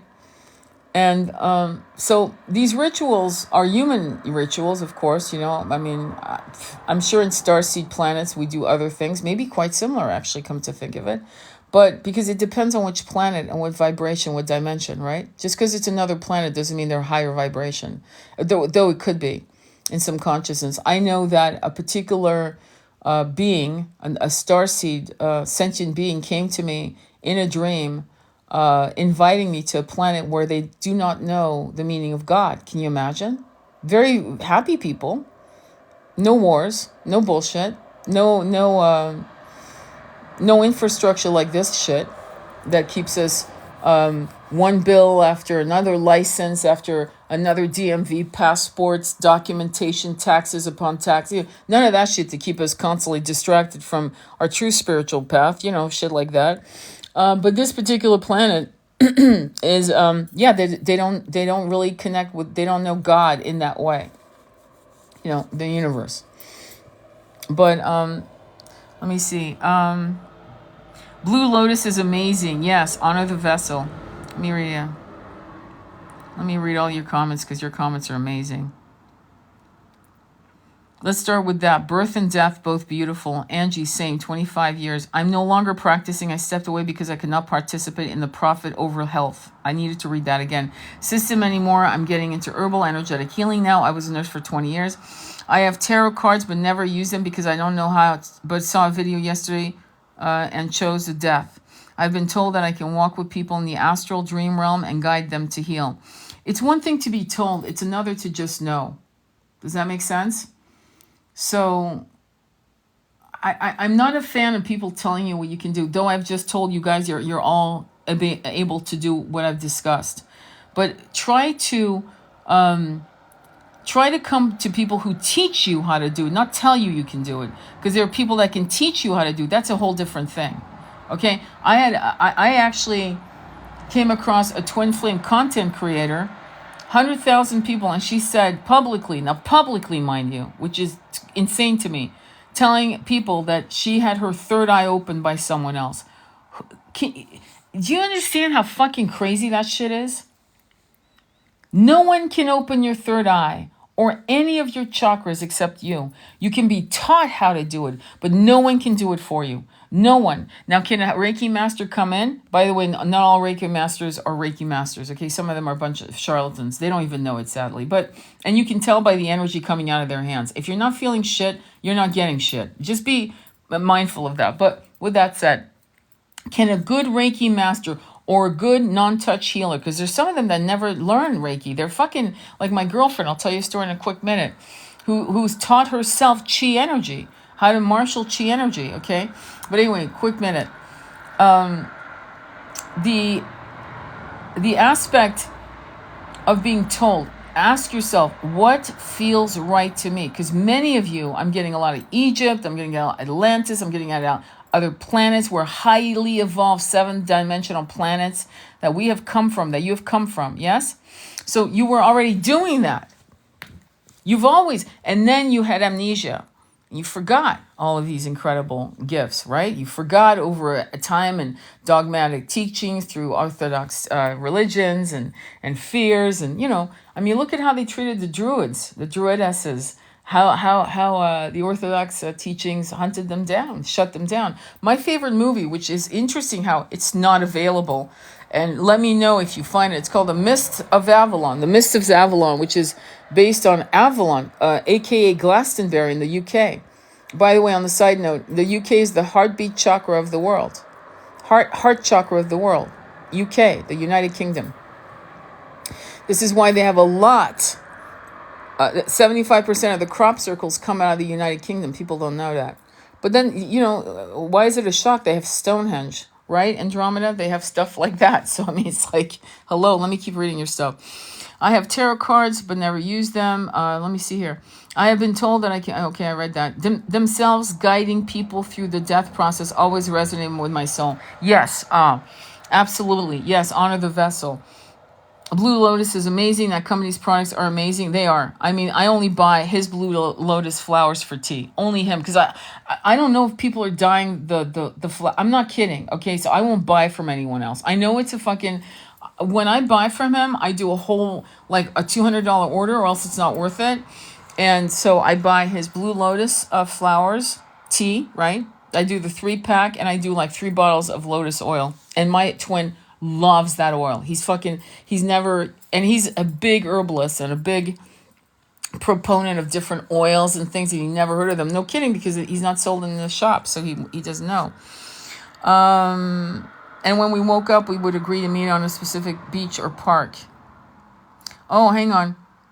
It was confirmation. I met my husband in our dreams. Many times we would talk about it before bed, and when we woke up, we would agree to meet on a specific beach or park. That's beautiful.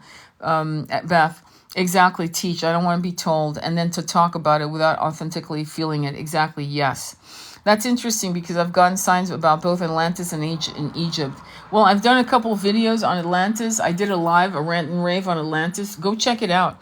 I love that movie and book, The Mist of Avalon. Yes, my family are from there and moved to New Zealand. I was born here. Wow. What company? Lots of spiritual sites here and druidic art. Andromeda is referring to the UK. Lots of spiritual sites here and druidic art. My family are from there and moved to... Okay, cool. What company for Blue Lotus? It's called Ritual.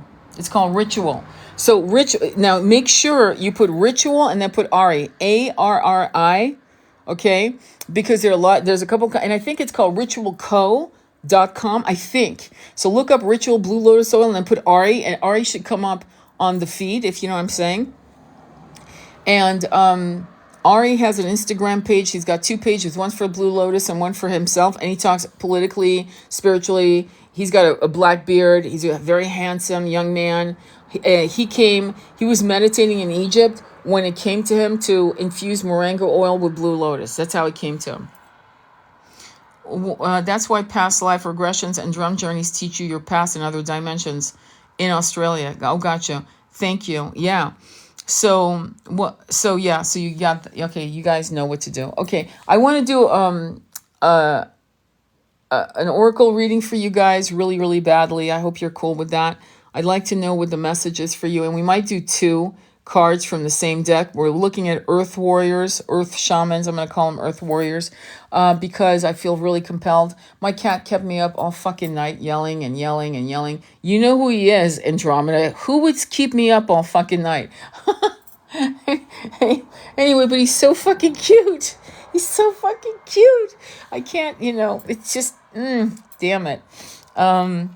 Anyway, I've been passed down 3 pieces of Egyptian jewelry with no explanation for my family. Wow. Well, if I were you, my beautiful black velvet, I would sit in meditation with them in my hands. Take one at a time. Take your time.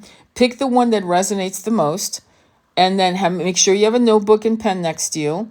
And I would ask for the downloads. Tell me who you are. Tell me where you come from. Don't gaslight yourself, because it could be that you're getting a download from, if there's a stone, the stone. Did you guys ever watch the movie The Red Violin with Samuel L. Jackson? Please watch the movie The Red Violin. Watch the movie The Red Violin. One last time. The Red Violin with Samuel L. Jackson. One of the greatest movies ever fucking made. I'm not joking. I have a lot of fabulous movies I love, but that movie is unfucking real. Again, The Red Violin with Samuel L. Jackson. You'll know that's the right movie. Unfucking real. And you will get so much out of the movie because you, Black Velvet, have 3 pieces of jewelry and you have no idea what they are. And the Red Velvet's going to inspire you. The Red Violin is going to, I'm sleep deprived as usual. The Red Violin is going to inspire you. Okay, Black Velvet? But I definitely want you, I recommend that. Okay, how do you use the oil? I know, in your hair, in your face. I use it on my face. I use it as a night cream. Night cream, night oil. I use it as a night oil. My twin uses it all over his face. You use it for gua sha. I use it in my hair. I use it in my scalp. I just ordered Vrai oil, Vrai, which means real, Vrai, VRAI, for hair growth, and it's been incredible. But it's because there's a combination of oils. But I use that in my ends. This oil, this ritual oil, and I'm a big fan of oils. I use rosehip oil, and the rosehip oil I put frankincense in it, which is very good to tighten the skin for the skin to look good. To give it a boost. Frankincense is really well known to add oomph.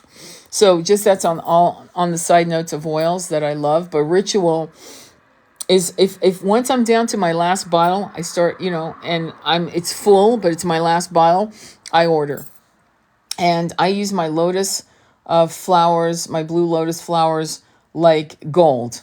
I don't drink a cup every day because it's hard to get, and I don't trust a lot of the people selling it on Etsy. I really don't know them, but I know that he's selling me real lotus flowers. I know for a fact it's not bullshit. They're not dyed in blue. I'm being real with you.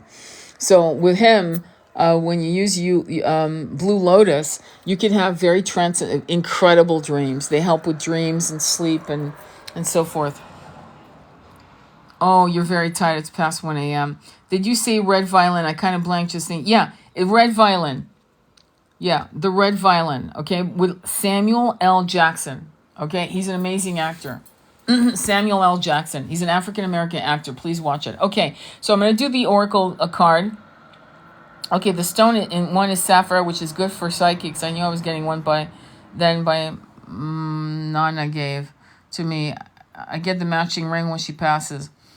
Okay, so anyway, yeah, Sapphire. Oh, hang on. Let me go back here.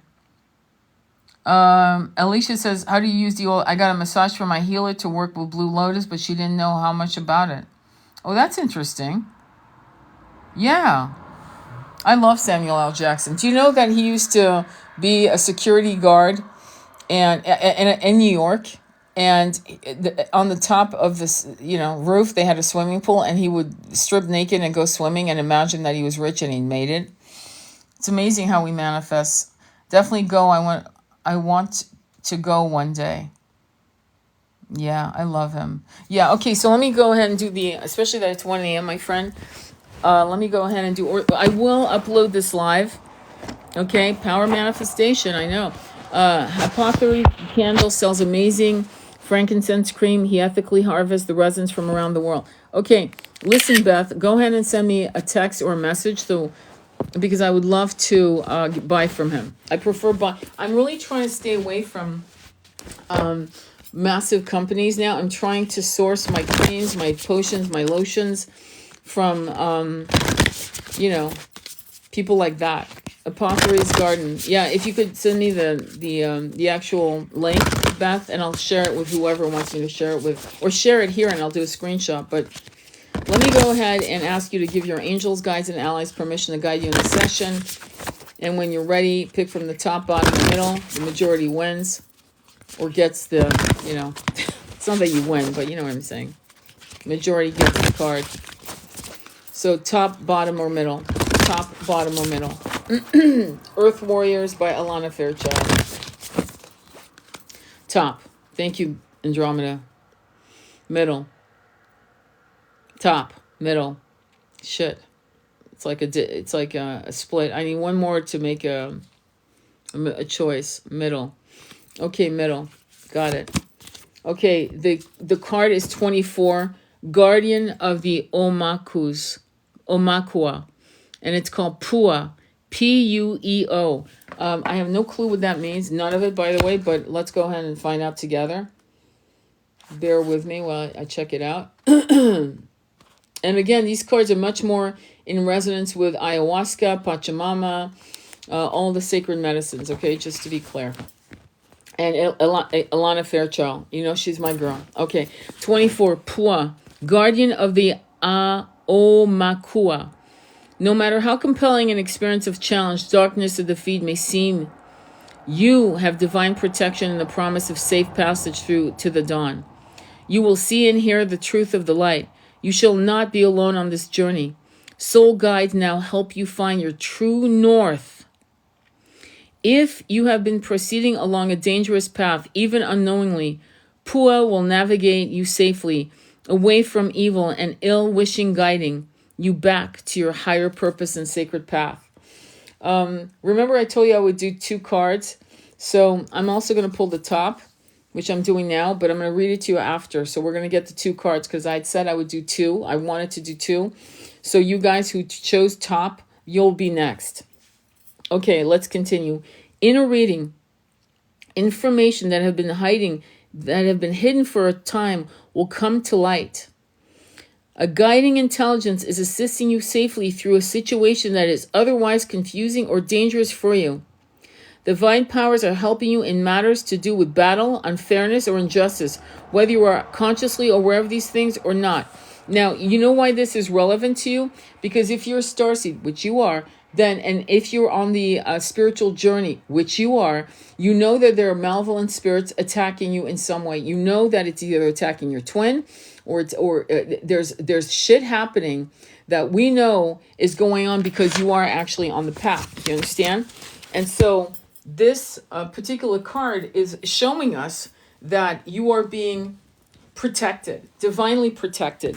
The egoic framework, unfortunately, that we embody, right? The thing that makes you Angie, Andromeda Flame, Timothy, Beth, Tony, that egoic framework is a temporary egoic framework, but we think it is all we are. And through that filtering system, negative sources can actually plant the seeds using the monkey mind, right? The false ego as the gardener. And so we uproot this with mantras, chanting, and working on our chakras and saging ourselves, right? And I remember many clients will ask me, do I chant all day long? Well, your monkey mind's working all day long. So if that's what it takes, my friend, yeah, I guess that's what you're doing. You're chanting all day long in your head, of course, or out loud when you're alone or whatever. Okay. All right. Divine powers are helping you in matters to do with battles, unfairness, or injustice, whether you are consciously aware of these things or not. Trust in the signs you see, and especially in the truth that you hear. Sometimes beneath what is being spoken. Sometimes beneath what is being spoken. You know what I love about kids with autism? They will literally go into a massive tantrum with a teacher or a caretaker because they know that the energy is false. They know that what they're facing is bullshit and they rebel. And because they're children, they can only rebel in one way, by having tantrums, right? Because they feel sometimes beneath what is being spoken. The accuracy of your insight and perception are heightened at this time. In Hawaiian, O Makua refers to venerable ancestors. This oracle also indicates that loved ones on the other side are receiving your prayers and intentions for their healing and sending you love and assistance. When you call on your ancestors, please don't just pick your ancestors in your bloodline, in the one you embody today. Here's what I say. Ancestors from this life, past lives, future lives, across all dimensions and planets and realms that only wish me love and kindness and guidance and protection. Because not all of your ancestors want the best for you. Some of our ancestors are assholes. Let's be real. So when you call on your ancestors, make sure you call on all your ancestors, not just the one that embody your bloodline. Okay? Shielding and hiding in the light of source to hide from the archons. They are exactly. And again, people not reading the room. All right. Anyway, spiritual guidance. Through the forms of Pua, the guardian owl of Hawaii, invisible help from the spiritual world is with you, guiding and protecting you through spiritual warfare, seen and unseen. Holy fuck, this card's for you, for all of us. The concept of being in battle may seem far more removed from what is, for many modern people, a reasonably comfortable daily existence. Yet, when we feel we are blocked from fulfilling our life purpose due to a busy schedule, inner doubt, external obstacle is the current infrastructure we live in, or an unknown reason, spiritual warfare is exactly what is taking place. Pua comes with powerful protection for your soul during spiritual battle. Even when you cannot sense the spiritual light, it is with you, taking the form of allies in the realms of nature, soul, and spirit to secure your safe passage through challenges and into fulfillment. Wow. The Hawaiian legend of Pua tells the story of a man, Oahu, who robbed an owl's nest. Upon hearing the sadness of the owl's protest, he was overcome by compassion and returned the precious item to the nest, revering the owl as a sacred creature worthy of respect and protecting, honoring her as a divine being. This was considered blasphemous by the law holders, and Oahu's execution was ordered. As the execution was about to take place, owls began to gather, darkening the sky with their wings, making it impossible for the execution to see or act. Oahu walked free, protected by the sacred feminine that he had chosen to protect. Did you hear that? Holy God. As a spiritual being, we have the power to take from this world, to use and exploit the feminine world of soul and nature to suit our agendas. Yet when we honor the soul realm as sacred, protect the feminine, and recognize her divinity, we can trust in her generosity and assistance in return. When we forgo and disrespect and theft, she will answer us with extraordinary reward. When we forgo disrespect and theft, she will answer us with extraordinary reward. Pua comes as a reminder that the soul realm of the divine feminine is real, powerfully active and influential in the earthly realm. Though the impediments and restraints imposed on you by the physical world may seem intimidating, and your mind may become enraged and want to dominate circumstances in response, Pua brings reassurance. She is capable of overcoming the odds against you, freeing you to live as you are spiritually destined to live. Have faith in that which you know to be sacred, even if those around you cannot recognize its true nature. When the Divine Mother comes to you as Pua, she urges you to pay attention to anything that would undermine your joy, distract from your purpose, or drain your vitality. Claim your right to life and win the spiritual battle by honoring the necessity of your soul expression. Allow Pua to use her lethal talents and unparalleled skills in the hunt to locate and destroy any influence that would lead to your diminishment. Be willing to trust, let go and change course, or affirm your current path, and let nothing derail your progress according to your inner soul guidance at this time. Wow. Wow. Now we're on to the next one, which was the top that you guys chose. And it's 11, Ayana Vision, Way of the Divine Feminine Revealed. Wow, definitely on point right now. I want to know where I came from too. I hear you. Well, there's a lot of lessons to that journey. And the way you come up with finding out where you came from, I do Akashic readings. So if you want to do an Akashic reading with me, let me know. You would go on my profile and go to my website and fill out an intake form. And then I do the Akashic readings, and then I'm able to tell you, get downloads. The other way, I'm a hypnotherapist, and I'm internationally certified, and we can do an hypnotherapy. And that's another journey. And don't be afraid of hypnotherapy. It is amazing. It is amazing. All right, now we're going to go into 11, Ayana Vision, Way of the Divine Feminine Revealed. I'm glad I'm reading both cards. Yeah, right on, Sharon. So yeah, it's on my profile. Go to my profile page, Linktree. Okay, and I'll call you before we book. I usually call. I call every client. It's not I usually. I call every client or potential client before even considering a booking. Okay, so we can have a brief chat. All right, beautiful. All right. 11, Ayana Vision, Way of the Divine Feminine. The Divine Feminine yearns to reveal her way and her wisdom to you so that you may live passionately and purposefully. As you trust her inner guiding voice, you recognize the authentic desires and visions that move you from within, that are the seeds of your sacred mission. Did you hear that? Your seeds of your sacred mission. I always use this analogy, but I'm going to use it again. Does the gardener get pissed off when he plants the tomato seeds and then the following day there's no tomatoes? Does he get pissed off, or does he realize that he's got 75 days of germination? 75 days before the fruits of his labor come to be seen by the human eye, right? Do you understand that? So just remember, that are the seeds of your sacred mission. You shall experience the clarity and soul deep relief that only truth can bring. You shall experience a knowing of purpose that awakens your ability to live deliberately and experience deep fulfillment. In a reading, Ayana Vision is the blossoming awareness of your life purpose and true inner passions. You are lovingly pushed to admit to your authentic and most passionate and soul yearning, becoming bold with honesty. Wow. Becoming bold with honesty. Wow. What means so much that you are willing to give up all that you have held on out of fear so that it may be. I'm going to repeat that. What means so much that you are willing to give up all that you have held on to out of fear so that it may be? What matters enough to you that you would symbolically die and be reborn with all the endings and uncertainty such growth entails, so that your dreams can become real? Don't turn away from your yearnings out of fear. Yeah, make fear your ally.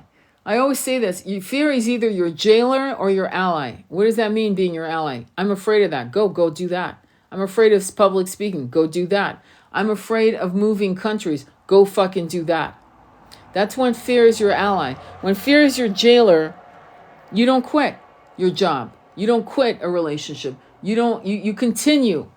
You continue to live your life, even though you know it's wrong. It's the wrong life. It's not your life anymore. Freedom, breaking from Christianity. That could be that yes, for some it is that. It is that.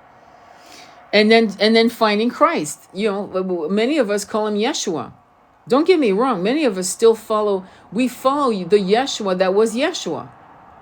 On a side note, right? Don't turn away from your yearnings out of fear, practicality, or any excuse to replace faith with doubt. Acknowledging your truth will bring you peace, even if admitting it also means facing the personal transformation required to bring that truth to life in your world. When it is truth, it is healing. Embrace it. Wow, this resonates. And what I need to hear, I've let fear rule me, so now to turn into my truth. Yes, I'm looking at releasing almost everything to move country, then travel countries, then fucking do it. And do videos on it. Spiritual guidance. Ayana translated as beautiful flower in the language of the Somali ethnic group based mainly in Ethiopia and Kenya. The oracle of Anyas heralds a revelation, an awakening into deeper recognition and understanding of your true spiritual passion and sacred life purpose. all that is entailed in manifesting it in loving co-creation with the universe. You are asked to trust in the divine beauty of your own becoming. I'm going to repeat that. You are asked to trust in the divine beauty of your own becoming. The situation, behaviors, and relationships that were appropriate and acceptable at earlier stages of your life journey will not necessarily continue to be so as your spiritual path progresses. Notice the effect of people, places, and situations on your state of mind. Such influences could be uplifting and helpful. However, even if intentions are good, the effect may be diminishing, compromising your ability to hold a connection to the light. This is why quite often we get in separation with our twin, because what we're about to accomplish, the journeys that are going to take us off the path of our twin, is necessary for us to gain a wider scope of understanding of our mission. And we can't do it with a twin who's annihilating that energy by their very presence. Do you understand? Sometimes this separation is done purposely by the universe for you to shamanically pursue your mission without the distraction, the fuckery sometimes that goes on with the twin flame chaser runner. Does that make sense? Tony, I must go now, but so needed to hear your voice and feel the truth in your words this day. Love you. I love you too, little brother. Thank you, little brother, for being in my life. You will know when that is happening because your inspiration, your idealism, your hope, all of which you give vital energy to work towards the fulfillment of your most cherished dreams, slowly become tainted by lower frequency beliefs. Instead of trusting, you become fearful and impatient. Instead of being true to your original vision, you believe that you must change yourself to suit the world. Did you hear that? You believe that you must change yourself to suit the world. That is the dogmatic brainwashing that you're now brainwashing out of. Always and forever, big sister, we have never been apart. No, we haven't. We found each other in this. You're my soul tribe, my little brother. Have a good day. Okay? And connect with me soon, please. Instead of feeling happiness and confidence in your ability to complete your task, you feel overwhelmed, inadequate, and insecure. Instead of feeling happiness and confidence in your ability to complete your task, you feel overwhelmed, inadequate, and insecure. That's the sign you're on the wrong path, my friends. How do I know I'm on the right path? Well, when you don't feel overwhelmed, you don't feel inadequate, and you don't feel insecure, that's when you know you're on the right path. When you're on the wrong path, you're fucking overwhelmed. When you need a break, get your break. Okay? Hey, how are you, all good? From a place of wisdom, rather than fearfulness, take care of what sorts of energy you allow to have direct and unfeathered access to your inner being.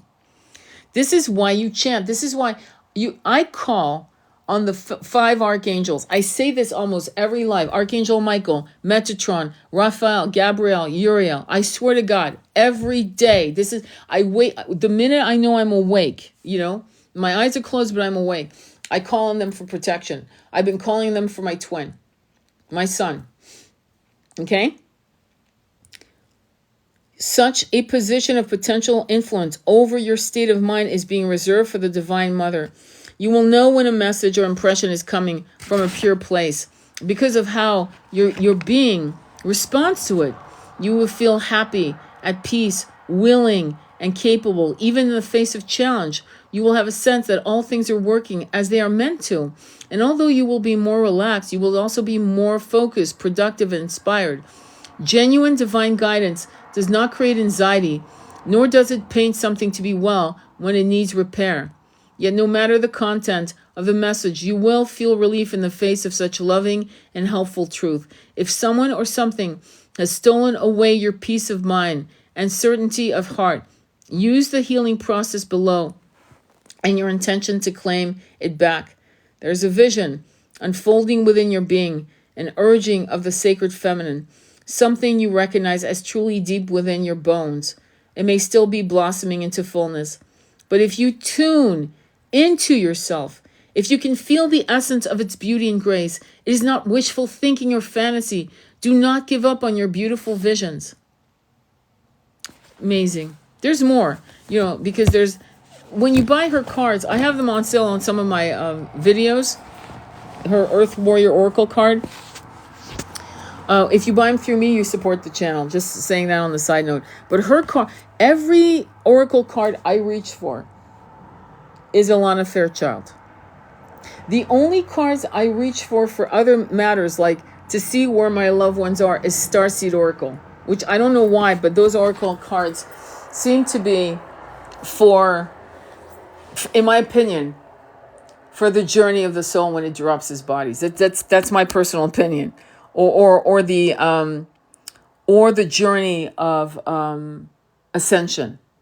So you're in your body, but you're ascending, and you throw those cards, and it tells you where you're at. Okay, but I also use them personally for the people I love who pass, to see where they're at on their journey. It's kind of like having a GPS, and you just want to know, they're 20 minutes away from their destination. It's kind of like that, but much more esoteric. They help fight the negative entities that mess with me every day. Yes, those are the angels I call upon as well. Great. Any questions or comments? What do you think? What do you think is the most important thing you should concentrate on this week? What do you think is the most important thing you should concentrate on this week? What is the most important? If you could share that with the collective, that would be beautiful and very generous of you. I'm going to do another oracle deck, believe it or not, because this was so good. So I'm going to do another oracle deck, and this one's going to be from Kali Ma. Okay, any shares on that? And Rachel, I'm going to be sending you photos of the crystals. I'm going to do that today. I have readings today. I have a whole bunch of readings today, so that's cool. And let me see. They help fight the negative. Okay, I read that already. Sorry. All right, so I'm going to do the oracle deck, Kali Oracle by Alana Fairchild. Within this week, I will be focused on confidence and secure with oneself. Very good. Very good. And what else will you do if your monkey mind starts blasting you? I'm just testing you. Tell me what you're going to do. All good. This week we'll be focusing on confidence and secure within oneself. This week has to be about grounding, springtime, bare feet on grass, hugging trees. Love that. Andromeda. All good. What happens if your monkey mind starts throwing you off course? Do you have the mantra? Do you have a good mantra? Om Namah Shivaya.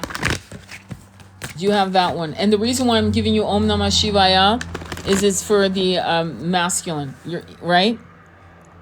For the masculine? Okay. Om Namah Shivaya, but it's good for the feminine.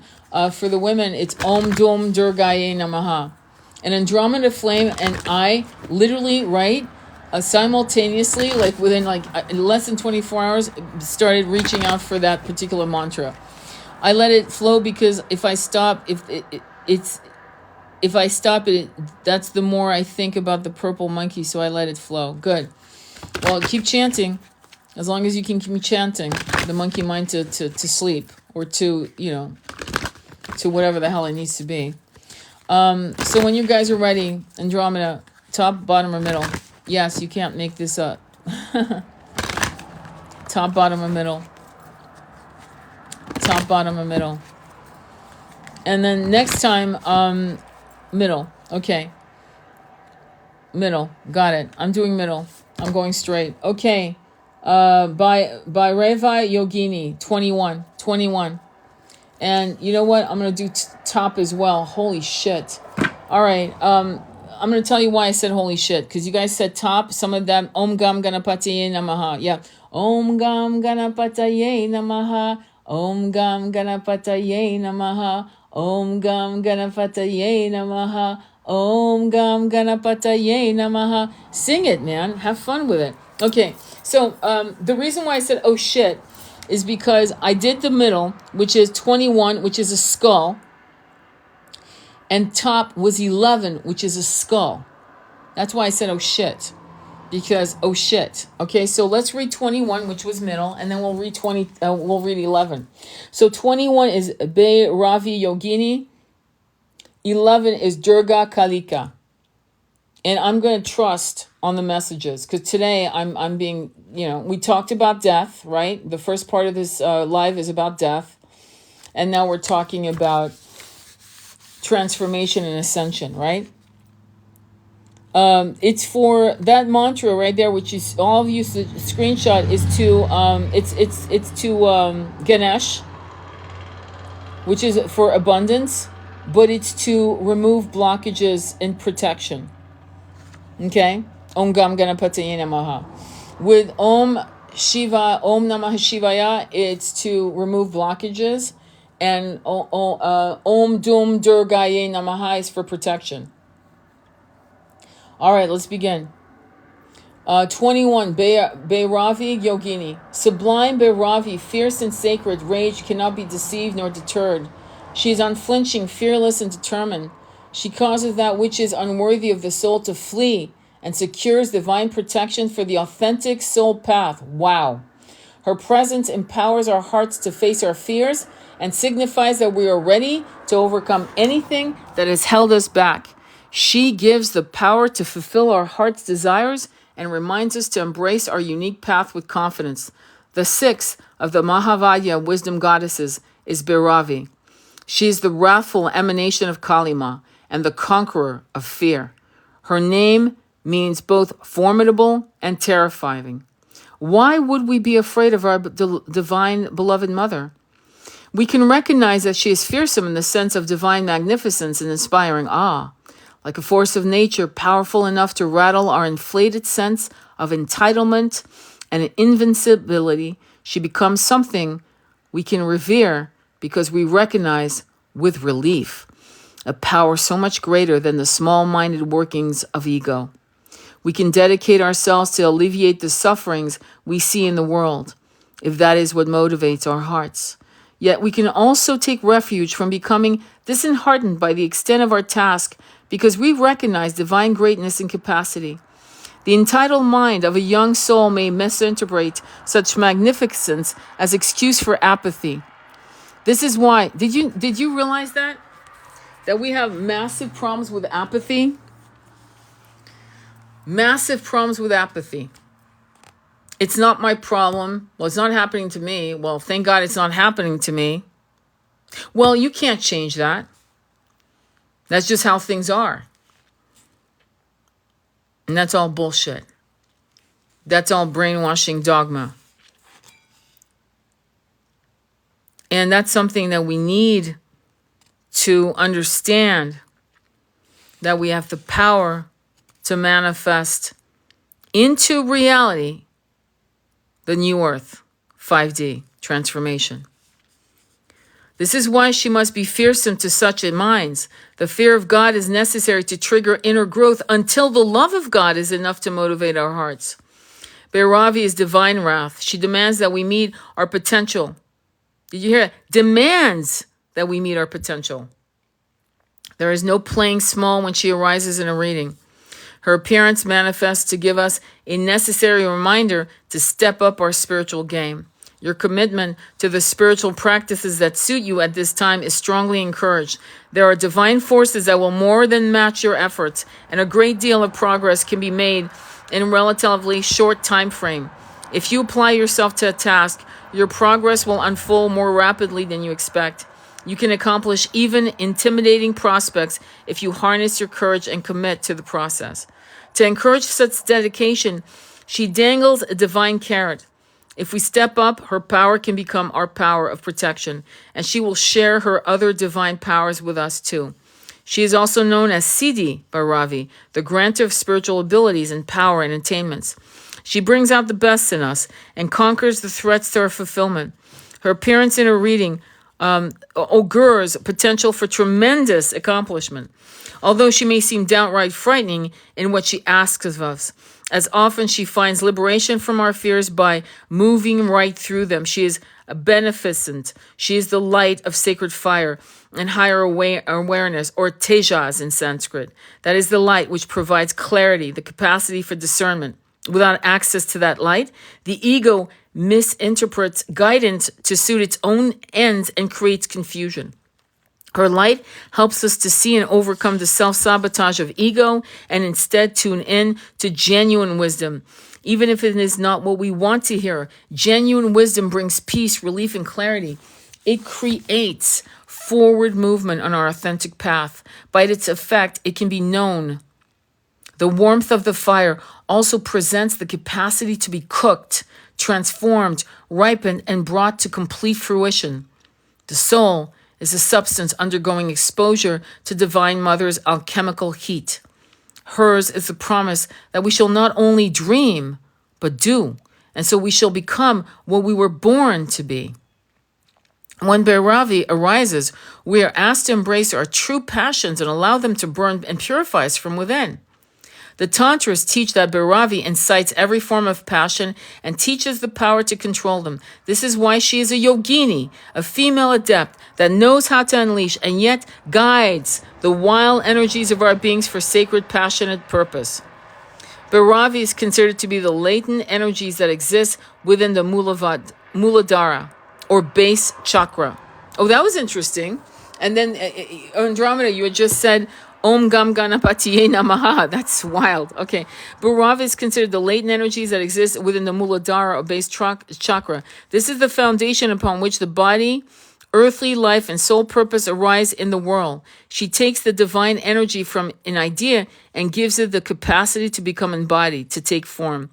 Bhairavi pulls the rug out from beneath us when we are ready for a more powerful connection with truth. She helps us to ground ourselves within our authentic spiritual nature rather than on the shaky ground of ever-fluctuating external circumstances.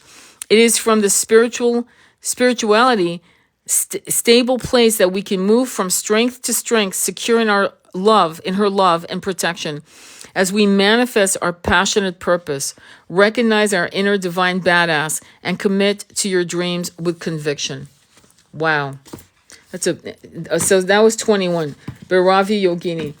I'm going to take a quick minute, but the next one is Durga Kalika. And yeah, isn't that wow? Look up on Spotify. I have a great mantra list there. Fantastic. That mantra, so we got that. The Mother Gaia. I wouldn't say Mother Gaia, because Mother Gaia is its own force. I would say Durga and Kali are more in the etheric planes. They are the creators and destroyers of planets, of realms, for good reasons. And whereas Mother Earth, Gaia, Bhumi, Gaia, it's a different energy. It's its own energy. Like let's not morph the goddess energy, the goddess's energy into one thing, ball it up into the planet Earth, because that's actually not fair to planet Earth. It's like you saying that I am all these other women, and I'm not. I'm me. Right? I am my own entity. So Mother Earth is its own entity, rightly so. This is why when you take ayahuasca, right, when you take plant medicine, you meet the feminine energy. And there's no doubt you meet her, because this is why I can tell when people aren't taking ayahuasca. And unfortunately, there's some shamans, and I say that in like Andromeda says, inverted quotation marks. In other words, bullshit. They will mix the medicine. They'll mix the grandfather with ayahuasca, which is stupid. It's stupid. I don't give a shit if you're a shaman. It's stupid. Because when you want to meet the divine feminine, you want to meet the grandmother. When you want to meet the divine masculine, you want to meet the grandfather on its own. I'm not having a threesome, my friends. It's not my thing. I want to meet them on their own. Does that make sense? So make sure that you understand that when you start dwelling into the medicines, because some of these people out there, that they're full of shit. Okay. Now, if you want to meet your soul, you do Bufo. I don't know why I'm saying all this shit, but apparently one of you has to hear this. When you want to meet your soul and you want to meet your ego, and you have to have the ego depth, that's Bufo. That's different. Okay? It's a completely different. When you want to have more connection with Pachamama, but from her children, which is psilocybin, that's different. That's a different consciousness. Okay? And I remember when I first did it, and then I'm going to read 11, Durga Kalika. When I did psilocybin, and again, this is not, I don't pop this shit like candy, okay? I do it ceremoniously. I do it once a year, maybe once every 2 years. I'm not joking when I say that. Okay, when I did ayahuasca, I did it in 2018, 2019, and 2019. She said, you're done with me. You're done with me. You've got everything you need to know. You don't have to come back. Mark my word. Listen to when they tell you shit, okay? Don't fucking go with your ego going, I don't know. Graham Hancock, sorry, wrong name. Graham Hancock is an incredible spiritual anthropologist, okay? I'm going to call him that.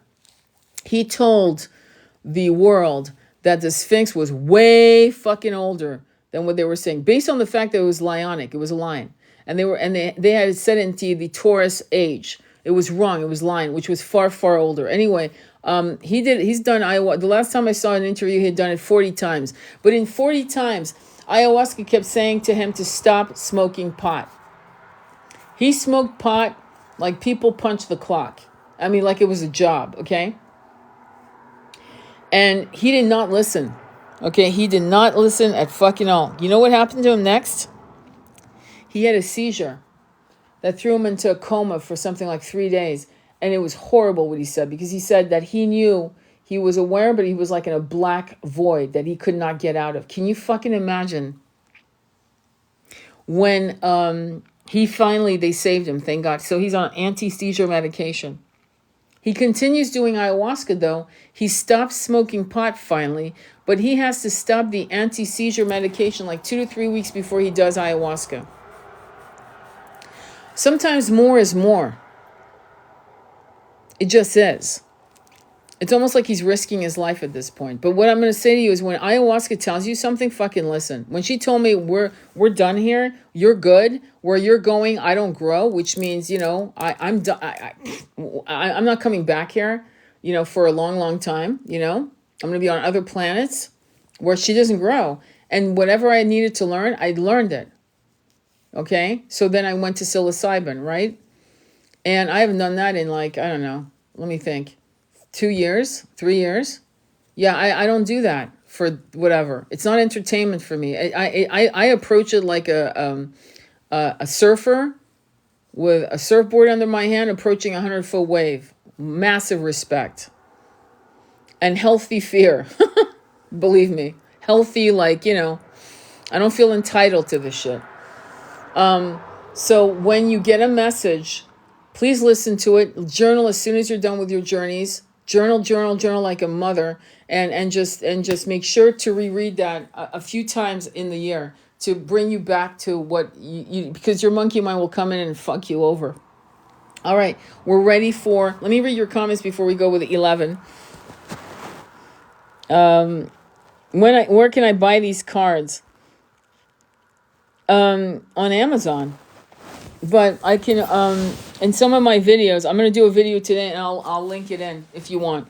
I'm going to upload a video and I'll link it in. Ayahuasca is fierce, but also loving feminine energy. Yeah, they all say that it's a feminine. I had a friend who did it in Long Island, and she told me of this creature she saw with jewels, and it was telling her to come in. I go, did you feel any feminine energy? She goes, no. I go, I don't know what the fuck they gave you. Hallucinogenics is probably what they gave you, because you did not do ayahuasca. That's not how it works. I utilize the teachers, plant medicine sparingly. I have ceremony that take months to process. It does. It goes through your body. Absolutely. It's meant to teach us to reach a specific frequency. Then we should practice getting there without the teacher. Exactly. Much respect for enthogens. You'll have to tell me what that means. I don't know right now. Enthogens. I'm going to. All right. All right. I know that when I first did ayahuasca the first time, it worked through me for 9 months. It was in my body for 9 months. That's why I don't understand people who do it. That's why you'll see people like, I'm just gonna be straight up. Will Smith and Jada Pinkett, they are not. Please don't use these people as an example. Please don't use famous people, celebrities, whatever the fuck, as examples of this. They don't know what the fuck they're doing, and they don't really have any respect for it. They're just rich, and they think that more is more. And if you mix it with other things, and you mix it with people who are their handlers, and their handlers want to, control them, kind of like Nicole Smith. She was being handled by all kinds of people, and look what happened to her. Elvis Presley was being handled by all kinds of people, and look what happened to him. Just be careful, of taking. Don't be influenced by these people. Okay, you know who you should listen to? Honestly, who's really good at, and he's done. You can go on Gaia. His shows, Psychedelia by Ben Stewart. Ben Stewart with Stewart. Benjamin Stewart went into Iraq and Afghanistan. Okay, he was a vet. He's a young man, and he came back, and he had to. He was going through massive depression, as you can imagine. And he went ahead and started exploring through sacred medicines. Anyway, and he became a filmmaker. He just started that journey. And so watch his Psychedelia. He's really intelligent. He knows what he's talking about. There's an reverence to him, but also massive respect to how he sees the plant medicines. And it's probably the most comprehensive show I can ever refer you to. It's called Psychedelia. It's on Gaia.com. Okay? All right, let's continue. I always considered the facilitator's energy as well. It matters who is preparing and handling it. Absolutely. Oh, I know. Gaia is a plethora of information. I absolutely agree. Gaia is incredible. I 100%. I my brokest. At the time, it was $11.99 a month. At my brokest, that was the one thing I kept alive. I didn't give a shit if I didn't have food or gas, but that was not going to get shut down. It's like, that's how important Gaia. I've had Gaia for like, I don't know, over a decade. I'm not kidding. Since they were available. Okay. So let's start with this next one. So again, both of them were skulls. 21 was a skull. This is a skull. Durga Kalika. She is fierce divine justice and unyielding resolution in favor of the light. She is ever method and all means necessary to ensure success for the soul. She is the unexpected victory arising at the very moment when all seems lost, transforming tragedy into triumph. She is our spiritual sun, our light, and our ever-radiant reminder that from darkest night a new dawn shall always arise. Dare to trust more in your faith than your fear. For every problem that can arise, there are many, many more divine solutions unfolding even now. In the Hindu cosmology through which Kali Ma is known, life is sustained through a continual balancing and interaction between the light and the dark. Did you hear that? When people like me tell you there's a spiritual battle, we're not being conspiracy theorists. We're not woohooing you. It is real. And the more you ascend, the more you might come across fuckery. In a spiritual sense, manifested in a physical sense, meaning you'll fall down your stairs, you'll twist your ankle, you'll go, what the fuck? I'm meditating, I'm chanting, I'm doing my mantras. Fuck, man, I'm doing everything right. What the hell is this? Why is this happening? Because you're being fucked with. And the universe, the light that wants you to win, is also waiting to see how you react to it. So if you react to why me, why is this happening, and crying and being saddened, lowering your frequency, the universe will go, she probably needs more time to learn this. If you say, I trust the universe, I trust God, I'm going to bring it up. Look at Gaza. Look at those people. Look at what they're saying. What are they saying? Allah is good. I trust God. He, in His infinite wisdom, I trust. These are people saying that they've lost their entire family within minutes. You see? There's a reason why we're seeing that being played out. There are many reasons. Many. I won't get into them today because I've been shadow banned enough. But the dark and light that promotes life, that which destroys it. In one story, listen to this story and I'll explain it to you if you don't understand the parable of this. In one story of Kali's birth, she erupts in a frenzy of divine wrath, catapulted out of the awakened third eye of the golden warrior goddess Durga straight onto the battlefield to arrest the rising powers of evil forces. Third eye. Listen to this. The battlefield that triggers Kali's emergence is the setting of the ancient war between the light and the dark. This war takes place in our world daily, and often enough in our own minds and hearts. It is a war of choice, where our free will decide which qualities are allowed to become stronger in our lives. Do we choose love or hate, trust or doubt, faith or fear? When we want to choose the higher path but find it difficult to avoid being overcome by our lower nature or the negativities around us, the divine beings of love manifest their presence to strengthen the light. In Kali's case, she absorbs the darkness, thereby freeing us from its potential overwhelming and undermining effect. Kali's birth on the battlefield has a meaning. Durga, the unconquerable goddess of light, with the weapons of every divine being at her disposal, had encountered a particular virulent negative being. Whenever a drop of his blood touched the earth, he multiplied, becoming even more powerful. When Durga released a weapon greater than all others was required to beat him, she summoned her energy and birthed Kali from her third eye. Do you understand the importance of that? In other words, you don't just work on your third eye chakra. Don't get this twisted, okay? You work on all your chakras. We just did Muladhara, right? With the last card I read, 21. That was the root chakra. You do all your chakras. But when the shit hits the fan, you go deep, deep within. And the third eye explodes open to give you the downloads, the strength, and the signs and the directions on how to overcome the darkness.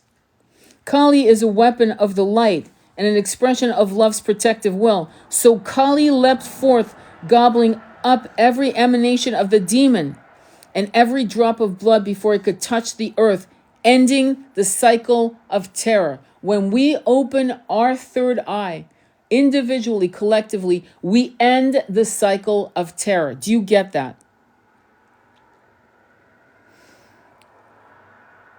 Oh, thank you.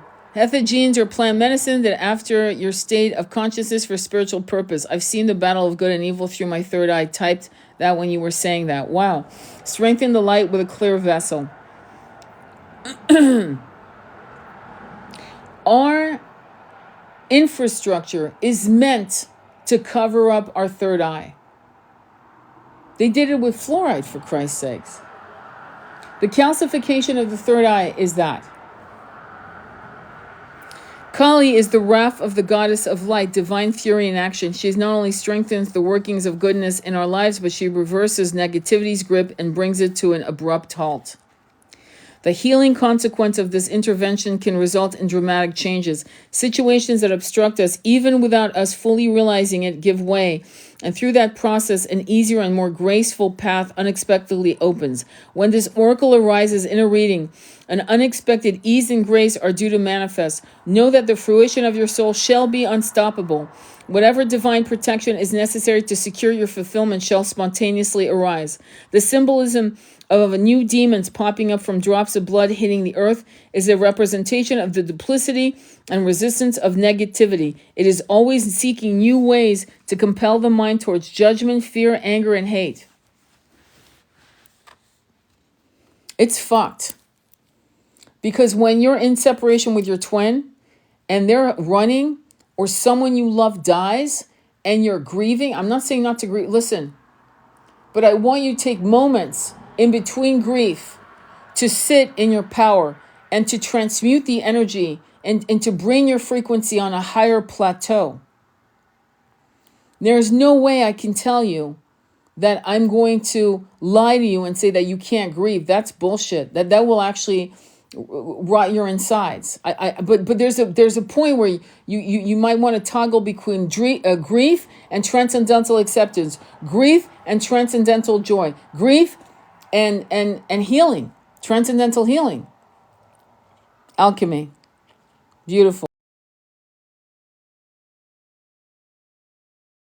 10:10. The ego continually seeks new ways to inflate itself, to place itself above or below others. Did you find that? Did you hear that? The ego continually seeks new ways to inflate itself, to place itself above or below others, to justify itself, to congratulate itself, to separate and distinguish itself as either superior or inferior. We are the chosen one. I don't matter.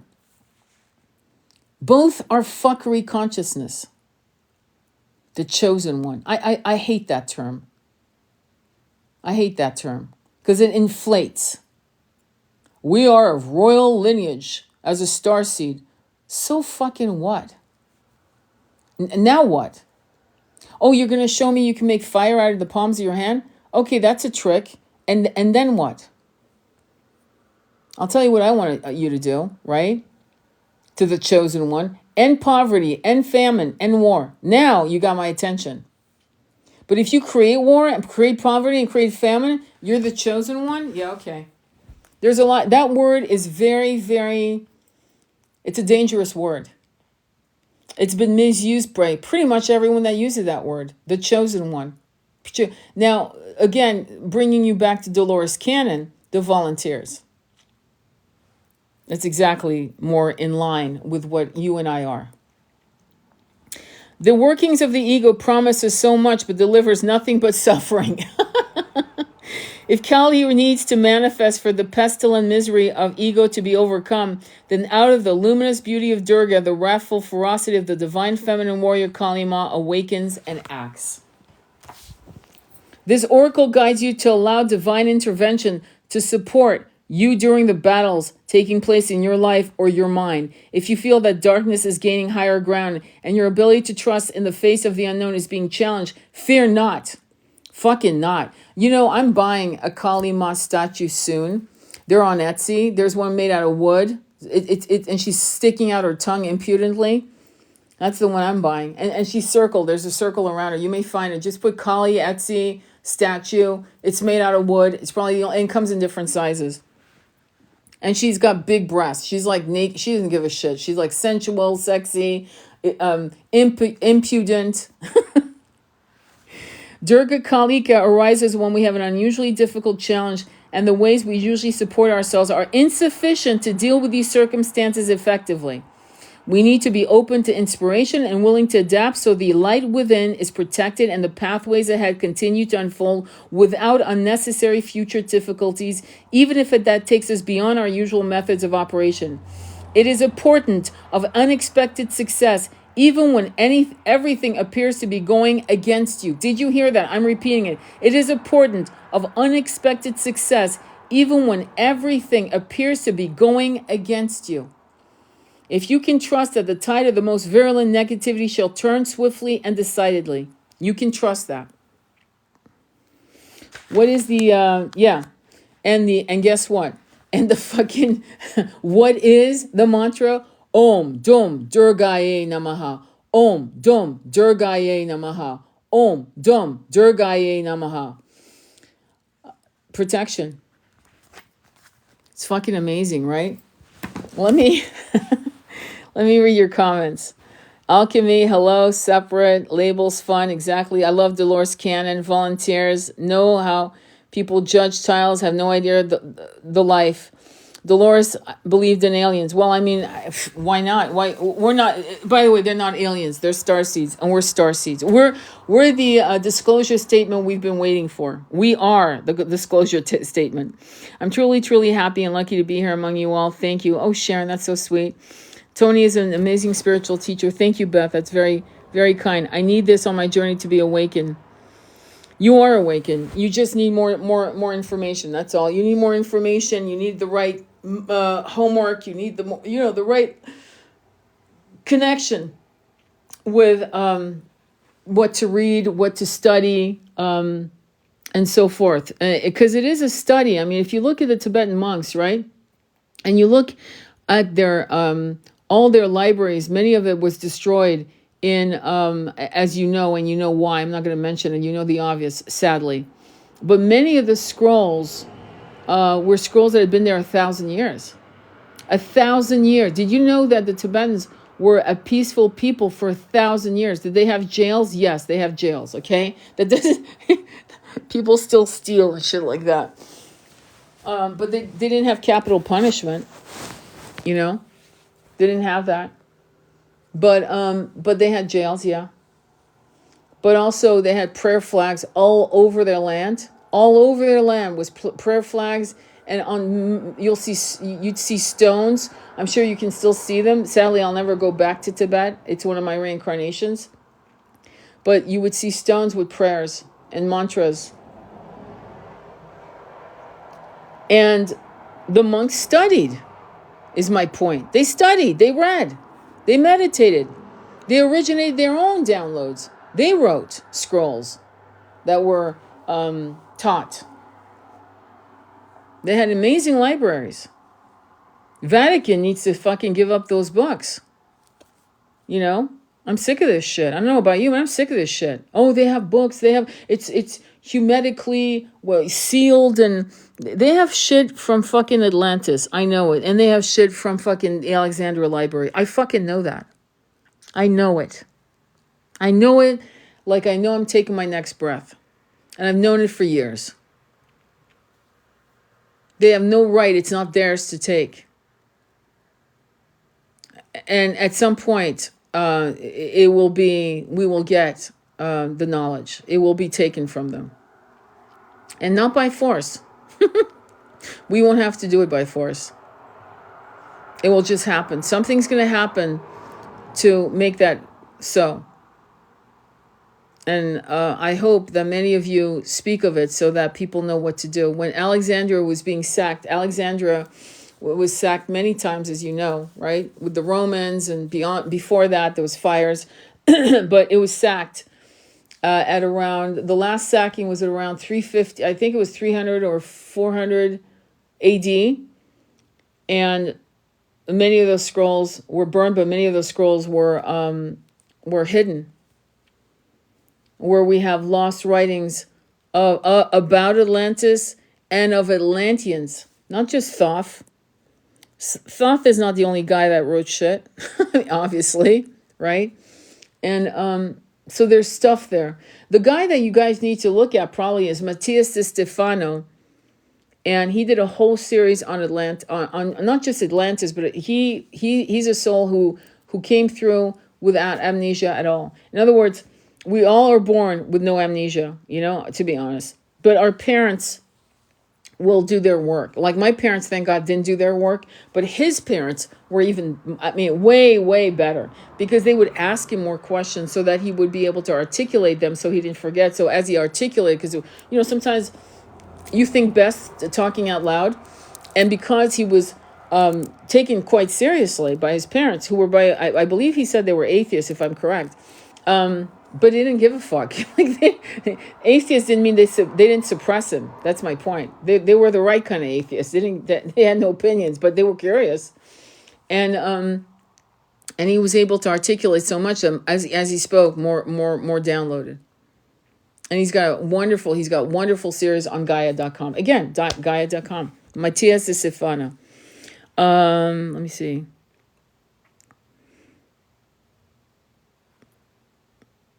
Matthias has so much knowledge. I wasn't able to comprehend it before. Now I can. I hear you. Knowledge comes to you when you're ready. When you're ready. And sometimes you buy books. Like I've bought books where I wasn't ready to read them yet. And then, because I find books to me are my friends. I adore books. And I can't wait till I get my stuff out of storage so it can come here. And my books are my life. But I'll buy books sometimes and just throw them on the shelf. And one day, it's the right day to start reading that particular story, that particular knowledge, right? And I'm looking forward to cracking open Zachariah Stitchin's stuff and start reading. Much of it I'll start reading to you guys, like fairy tales, but not like fairy tales, like tales of our beginnings. Exactly, we're prompted by spirit. Go within. Everyone has different gifts, right? Latoya, okay, all right. Again, learn how to read the room. All right, so any other questions or comments or shares that deal with the conversation? Any questions on death? Because the first part of this live was about death. Any questions? I know that many of you are already death doulas and you know what to do, but hopefully what I share with you is going to be helpful. I will upload this to my YouTube channel, Sacred Intimacy Tarot. Absolutely, it'll be there. But any questions on death? The next live I want to do is with Andromeda Flame, so I'm going to do that. I will look at doing a live with Angie. And anyone that wants to do a live with me, let me know. Like, text me personally so we can set it up. Because I don't want to put you on the spot. I've put Andromeda on the spot a couple times. And it works out. But I'm going to be more... Andromeda Flame and I are going to be creating classes on Udemy and on our Patreon. I have a Patreon, so if you want to support the channel, go on Patreon. I have various levels. Do you close portals after tarot? There's no no reason. I sage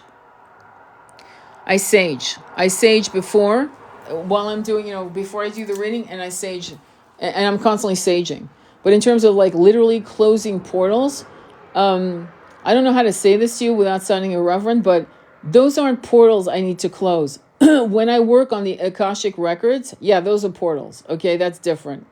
But tarot is a different. It's communication direct from the guides that surround us, immediately around us. Do you understand? Tarot, some of it can be from downloads from the Akashic library, some of it, and I know the difference. But most of it is from our immediate guiding system and our own souls, our own selves, if you will, who are also coming in to help us so that the cards fall. The right cards are coming out of my hands, fall in the right place for the right reasons. And then it's like reading the newspaper. Yes. Well, I mean, look at the past. Looking forward to knowing Andromeda Flame. Read it in a book yesterday. Okay. Well, I mean, to be honest with you, I don't do that at all. There's never been a need for me to open or close portals for tarot. However, saging tarot is very important. That is you sage all the fucking cards before a reading. And I sage, and sometimes I have sage burning continuously. I'm constantly saging the cards as I read. Okay? Constantly. Because they'll ask a question on Joe Blow, right? We're done with Joe Blow now. And I sage the cards because now it's about Jane Blow. And so I want to sage the energy off the card so that we're not intermingling the energies of the last person we spoke about. Does that make sense? I'm a big sager. I sage the shit out of my cards. I use California White Sage and Palo Santo together sometimes, simultaneously. But in terms of opening and closing portals, not me. Not unless I do something like Akashic readings. Okay, or I do sacred medicine, or I do a hypnotherapy session. I open portals and I close portals. Yes. When I do healing circles, I open portals and I close portals. Yes, but not tarot. Tarot's like not to be irreverent to it, because I have great respect for tarot, but it's almost like reading the newspaper. Do you open and close portals for the newspaper? No. No. It's really fascinating. It's like reading the newspaper. It's insane. It's insane. Sometimes I'm like in awe. I'm like, holy fuck, this is incredible. When it's a no, it's a no. I'll have my son read for me. He's a good reader. And I'll say, well, he'll say, no, it's still no. But I'll do it again so you know it's a no. It's still no. I do it myself. It's still no. I'm telling you, when it's a no, it's a no. When it's a yes, and a yes. And when you can manifest something, right? Because there's parallel choices, right? The crossroad moments with parallel choices that come from the crossroad moments. Yeah, that's different. That is way different. My throat is raw because I've been talking. I'm in awe when you read for me. Amazing connection you have. Thank you. Ghost book. Something is causing me distress and bad luck. No. No. It's never bad luck. It's that you're not paying attention to the guidance. When you go against what you're supposed to do, it will look like bad luck. It is not bad luck. And of course it causes you distress. No shit, because you're being, they're grabbing you by the scruff of your neck and you're not listening. So bad luck would be a car accident, losing your job, this and that. Workers' comp, you would consider that bad luck, right? What do people do at workers' comp? Well, what's the number one thing they do when they get massively hurt at a job, physically hurt, right? What do? They watch Netflix for weeks and eat. And I was in the hospital with my twin yesterday. He's in the hospital right now. And I'm going to see him Monday. And unfortunately, he had a bedmate. You're never going to believe this shit. Who had this man was hurt. What does he have? He has the fucking TV on and he's talking to someone on the phone.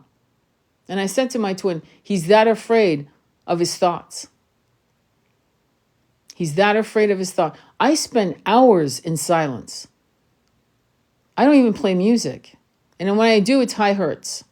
432, 528. When I do, it's high frequency. Typically. Or unless I go into my Natasha Adler kick or Dead Can Dance, right? Or Lisa Gerard, but. So when you feel like you have bad luck that's causing you to stress, what aren't you listening to? Because the universe is telling you something and you're not listening. And it's not bad luck. It's never bad luck. So the minute you say, why am I getting bad luck? You should say, what are you trying to tell me? Because it's causing me distress. Yes. And the universe will finally say, okay, finally you're listening. Okay, well, we'll tell you. What aren't you doing? What are you not doing? That you should do. And you may say, well, I don't know what I'm not doing. I know. Do you listen? Do you have the TV on? Alone in the house while you're doing your dishes, while you're making dinner, but you're not even listening? You just have it on to have somebody speaking? Ask yourself some of this shit. Do you have your fire alarm beeping all day long because you haven't changed the alarm? But you're used to that. You're used to that. My dog, when she hears that, when I do a phone call with a client, I first of all, it throws me off. I tell clients when they have the TV, they'll actually do a reading with me with the TV. So please, could you please turn off the TV, please? Because my guides can't compete with your TV set. I'm blunt. And they'll apologize and turn off the TV. And I don't try to shame them and say, why do you have the fucking TV on? You're on the phone with me. You're on the phone with your mother. You're on the phone with your brother. You're on the phone with people. Why do you have the TV on? What are you so afraid of that you can't be in silence? That's insane to me. What the fuck? When you're going through massive depression, to be fair, one of the things I know is you'll have earbuds on listening to music constantly because you're going through massive depression. And that's kind of normal. But I'm talking about the TV set while you're on the phone with someone. Or you have the TV set and you're not watching it. That's something completely different. That's somebody running from their thoughts. Don't do that. Please learn how to read the room for folks. I don't want to embarrass you. I'm going to stop embarrassing you. Do we have a twin flame? Is this real? As I cough, laughing. My twin flame and I, our starseed, and our first encounters were on other planets as different sentient, in some cases humanoid beings, humanoid-like. Because my monkey mind, the human that I am, would only probably accept those types of incarnations, to be blunt. But yes, it's real. And it's beyond this realm, beyond these incarnations. And the reason why it's real is because we were split, because many of us have concurrent incarnations. In one of our first concurrent split, where we had, our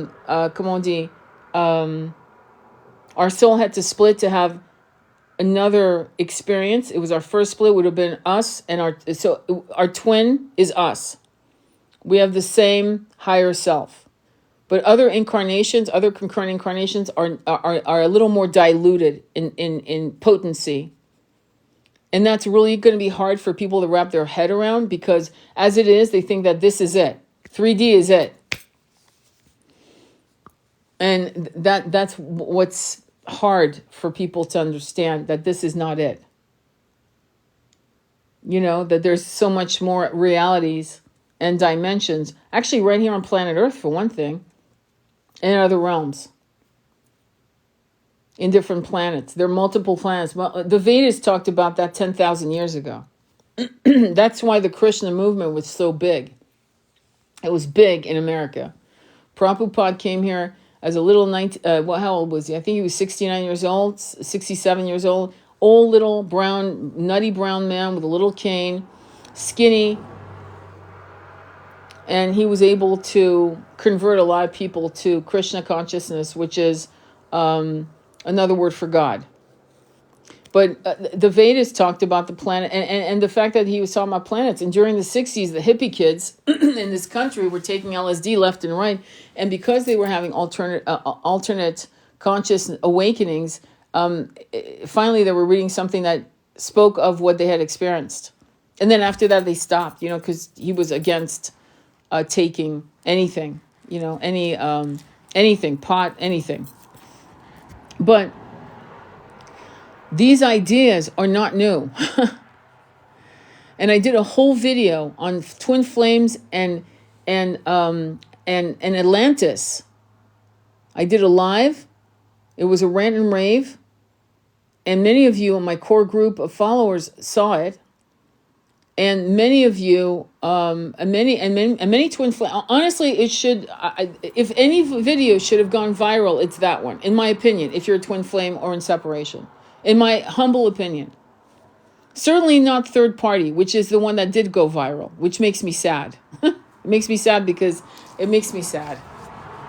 because we're still not asking the right question of when did the separation start and why. I actually know when my separation started. And if I told you the story, you would think it's woohoo beyond woohoo. But we were in a different realm. And one day I will do a live. It might actually be a Patreon live, to be honest, a Patreon video. And I'll tell you the story. Because I need you to understand how fucking magnificent we are.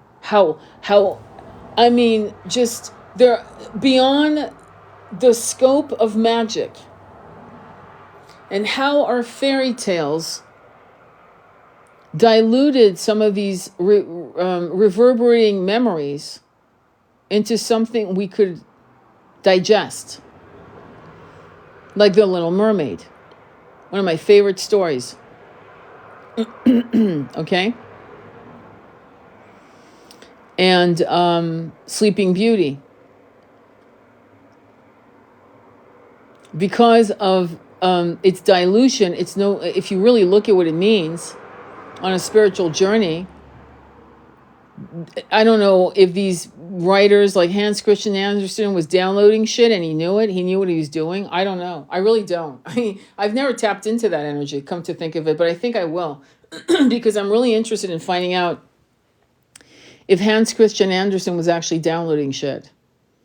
Because if you read Women Who Run with the Walls by Clarissa Estes Pinkola and Carl Jung's, and because she's a Jungian, therapist, and archetypes, and all of these understandings. And I wish I had more time to study Carl Jung, but I'm going to start. In my older age, I'm going to start because I'm fascinated by the way he thought.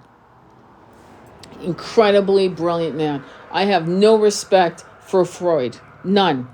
Absolutely none. It's like I don't give a shit if I offend anybody when I say that. But Carl Jung, he's my guy of the two. And again, people not reading the room.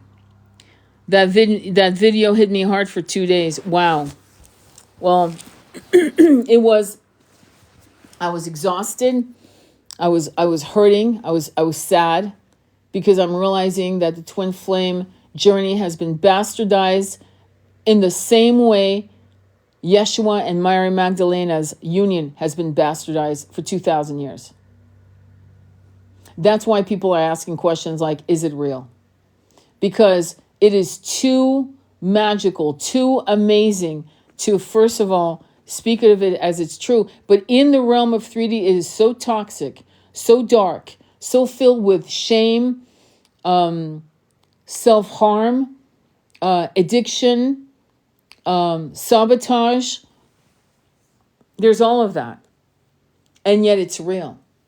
And yet to heal that, we need to know the beginning of the pain. Does that make sense? We have to go all the way back. It's weird. We know this in psychology. Where did your childhood trauma start from? I mean, it's fucking 101 psychology university class, right? But twin flame separate. Where in the fuck did it start? Right? It's not that kind of lie, but please stay and listen. Thank you, Andromeda. You're so much. Practice meditation, use the energy of the universe. Sleeping Beauty has always been my favorite, and Thumbelina. Leave the past, embrace the future. It's very beautiful. Leave the past. My friend, the past is where the future evolves to become beautiful. And in real terms, there is no past. Everything's going concurrently, and that's scientifically proven. So saying leave the past behind is why people say time heals all wounds, and that's why we still have childhood traumas, because clearly that's not true. So the very beginning of anything is where we have to go. And we go there you can go there in an hour. Go there, recapitulate, and then come back to the present, be in the present and go, oh, got that, done. Fucking done. I'm not doing that shit again. I'm healing. I'm forgiving myself. I'm forgiving them. I'm done. It could be an hour or two of journaling this. And then you can co-create a future that aligns with your own new self-worth. And then you start believing that you deserve to have it all. Because you can have it all. You can't have it all. Yeah, actually you can. Because having it all for me is not what you want. Meaning, I want a cabin in the woods. I want to grow my own food. I want a spring. I want horses. You may want to be on the beach. My favorite ballet is Romeo and Juliet. My favorite fairy tale is The Red Shoes. I know, The Red Shoes, wow. When you read The Red Shoes in Women Who Run with the Walls, you were right, 100%. But once you learn it, move on. Don't do well on it. Don't dwell on it. Yes, you're absolutely right. You're absolutely right, Joe. Don't dwell on it. Don't keep bouncing back. Don't live your life in the rearview mirror because you will crash your car in a tree. Okay, so I agree 100% with that. But I think that we also need to know, like, for example, my grandfather was born in the 1800s, and he went to a Jesuit school, right? A Jesuit school where he was abused by the Jesuit priests. Let your mind go where it just went. Yeah, that's how abused he was. You got it. Whatever you visualize, that was it, and worse. Okay, and it created a covert narcissist, and it created a family dynamic on my French side that was very It was toxic as fuck. So toxic that it drove my mother to look for love in my father's arm, who was better because he was affectionate, loving, and this and that. Not to talk shit about my dad. He had his pros and cons, but we all do. But the point is, had she been able to heal that as a young woman, 22 years old, 21 years old when she met him, she may have chosen a better partner. Let's put it that way. A safer partner. Somebody who would have made her feel more safe. Okay? And she taught me, in watching her, I watched in action toxic loyalty. Loyalty, toxic. It harmed her in the end. So it's interesting to see from the very beginning what, connecting the dots. And why is it relevant? Because her, how she was raised in that family affected the kind of mother I got. You know what I mean? So it's all there. It's all connected. And that's what we mean by healing family lineage. We have they don't just mean, just kumbaya, sit within yourself and do some medicines. No, they mean like find out what happened, like what made your grandfather and your grandmother who they are, that affected your mother. Sadly, I have no connection with my American family at all. Like when my father died, that was it. Like I don't even know who's who and what's what. And to be honest with you, I actually don't care. I'm not hurt by it or feeling like there's something missing. I'm going to tell you a great story before I leave you. I just remembered. They had told me to tell you this story, and I hope to God some of you who are leaving this live go back to the end of this live, okay? If you missed this. So I had a client come to me, and I told you the story of this young girl who had a past life in a harem. I told you that yesterday. I'll upload that. I'll tell you. I'm going to tell it to you in its entirety this time because it was fascinating. So this woman came to me. She has a twin flame. Blah blah blah. And I didn't know she had given up her daughter for adoption. And so so eventually it was an open adoption. They got back together as mother-daughter at 19. And she asked me, the mother of this child who she had given up for adoption because she was too young to do anything, didn't have the money, all that stuff. She said to me, I know this is weird, but I don't regret it. And I got a download. I said, well, you were oracles at Delphi. And she didn't know what that was. And I explained to her, Delphi, the oracles of Delphi. There were oracles in ancient Greece. And in the beginning, they were divine feminine oracles, and they would squat over these fumes that would come up, like volcanic, but it wasn't volcanic. It was like fumes, like gases coming up, which would give them what they call hallucinations, but actually would give them visions and downloads. And they were very much real. And then, no offense, the toxic patriarchy came in, and they started manipulating these oracles to do their bidding and blah blah blah. But that's another show. That came like way later, like probably 500 years later is what they're showing me. 500 years later, that's what started happening. But anyway, during that ancient time, they were oracles of Delphi. They were high priestesses, and so I said, you gave birth to her. This is about regret and shit like that. You gave birth to your daughter. But you needed not to be daughter and mother in the fuckery that happens with many daughter-mother relationships, right? So you gave her up for adoption. Then she comes back to you at 19, fully formed as a young woman. And because now you guys are equal, there was no diapering, no homework, no yelling, no dirty bedrooms, no fighting, no bullshit. She came back to you as an equal, as a young woman in her own right, as a high priestess. And now you can continue your work. And she was blown away because it resonated with her.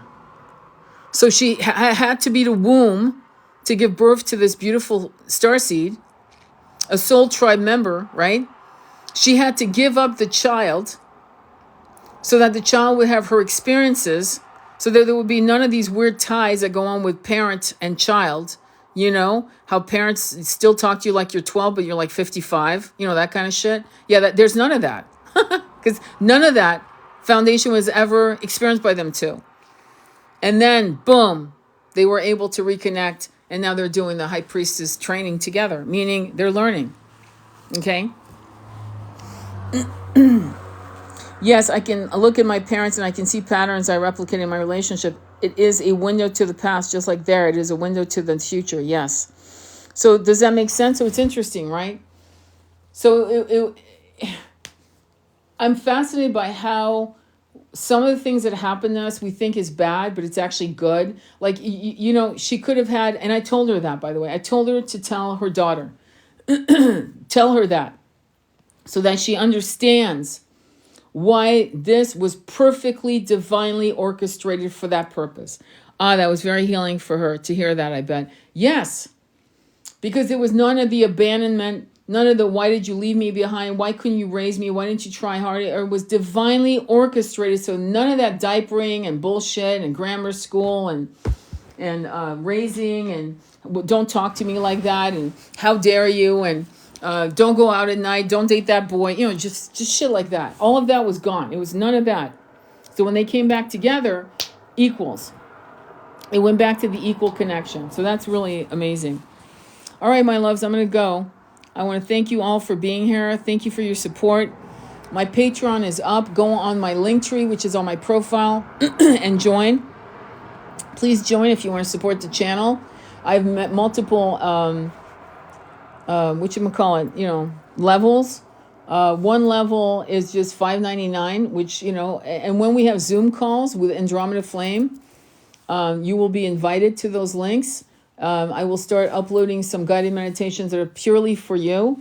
And then if you go up the ranks, if you decide to do different levels, one level you get a reading once a month, and it's a 15-minute reading, and then there's a 30-minute reading, and then there's a 1 hour reading, and so forth. So, just keep looking up. You can look up what level is yours and what you want to experience, and go from there. Also hypnotherapy. So if you wanted to say, hold on to your membership for like 2 to 3 months and do a hypnotherapy regression with me, you could, and then you could take it down to $5.99 a month.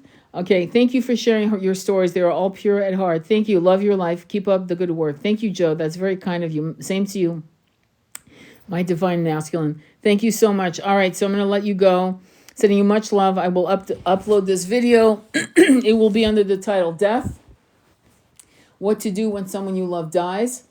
And so you can look it up under that. Thank you, Tony. You're welcome. Thank you so much. And sending you much love as well. Sending you all much love on your journey. My throat is going, so I'm going to let you go because I keep clearing my throat. And I need a cup of tea, a warm cup of tea. All right. Much love to you. Namaste. Be well.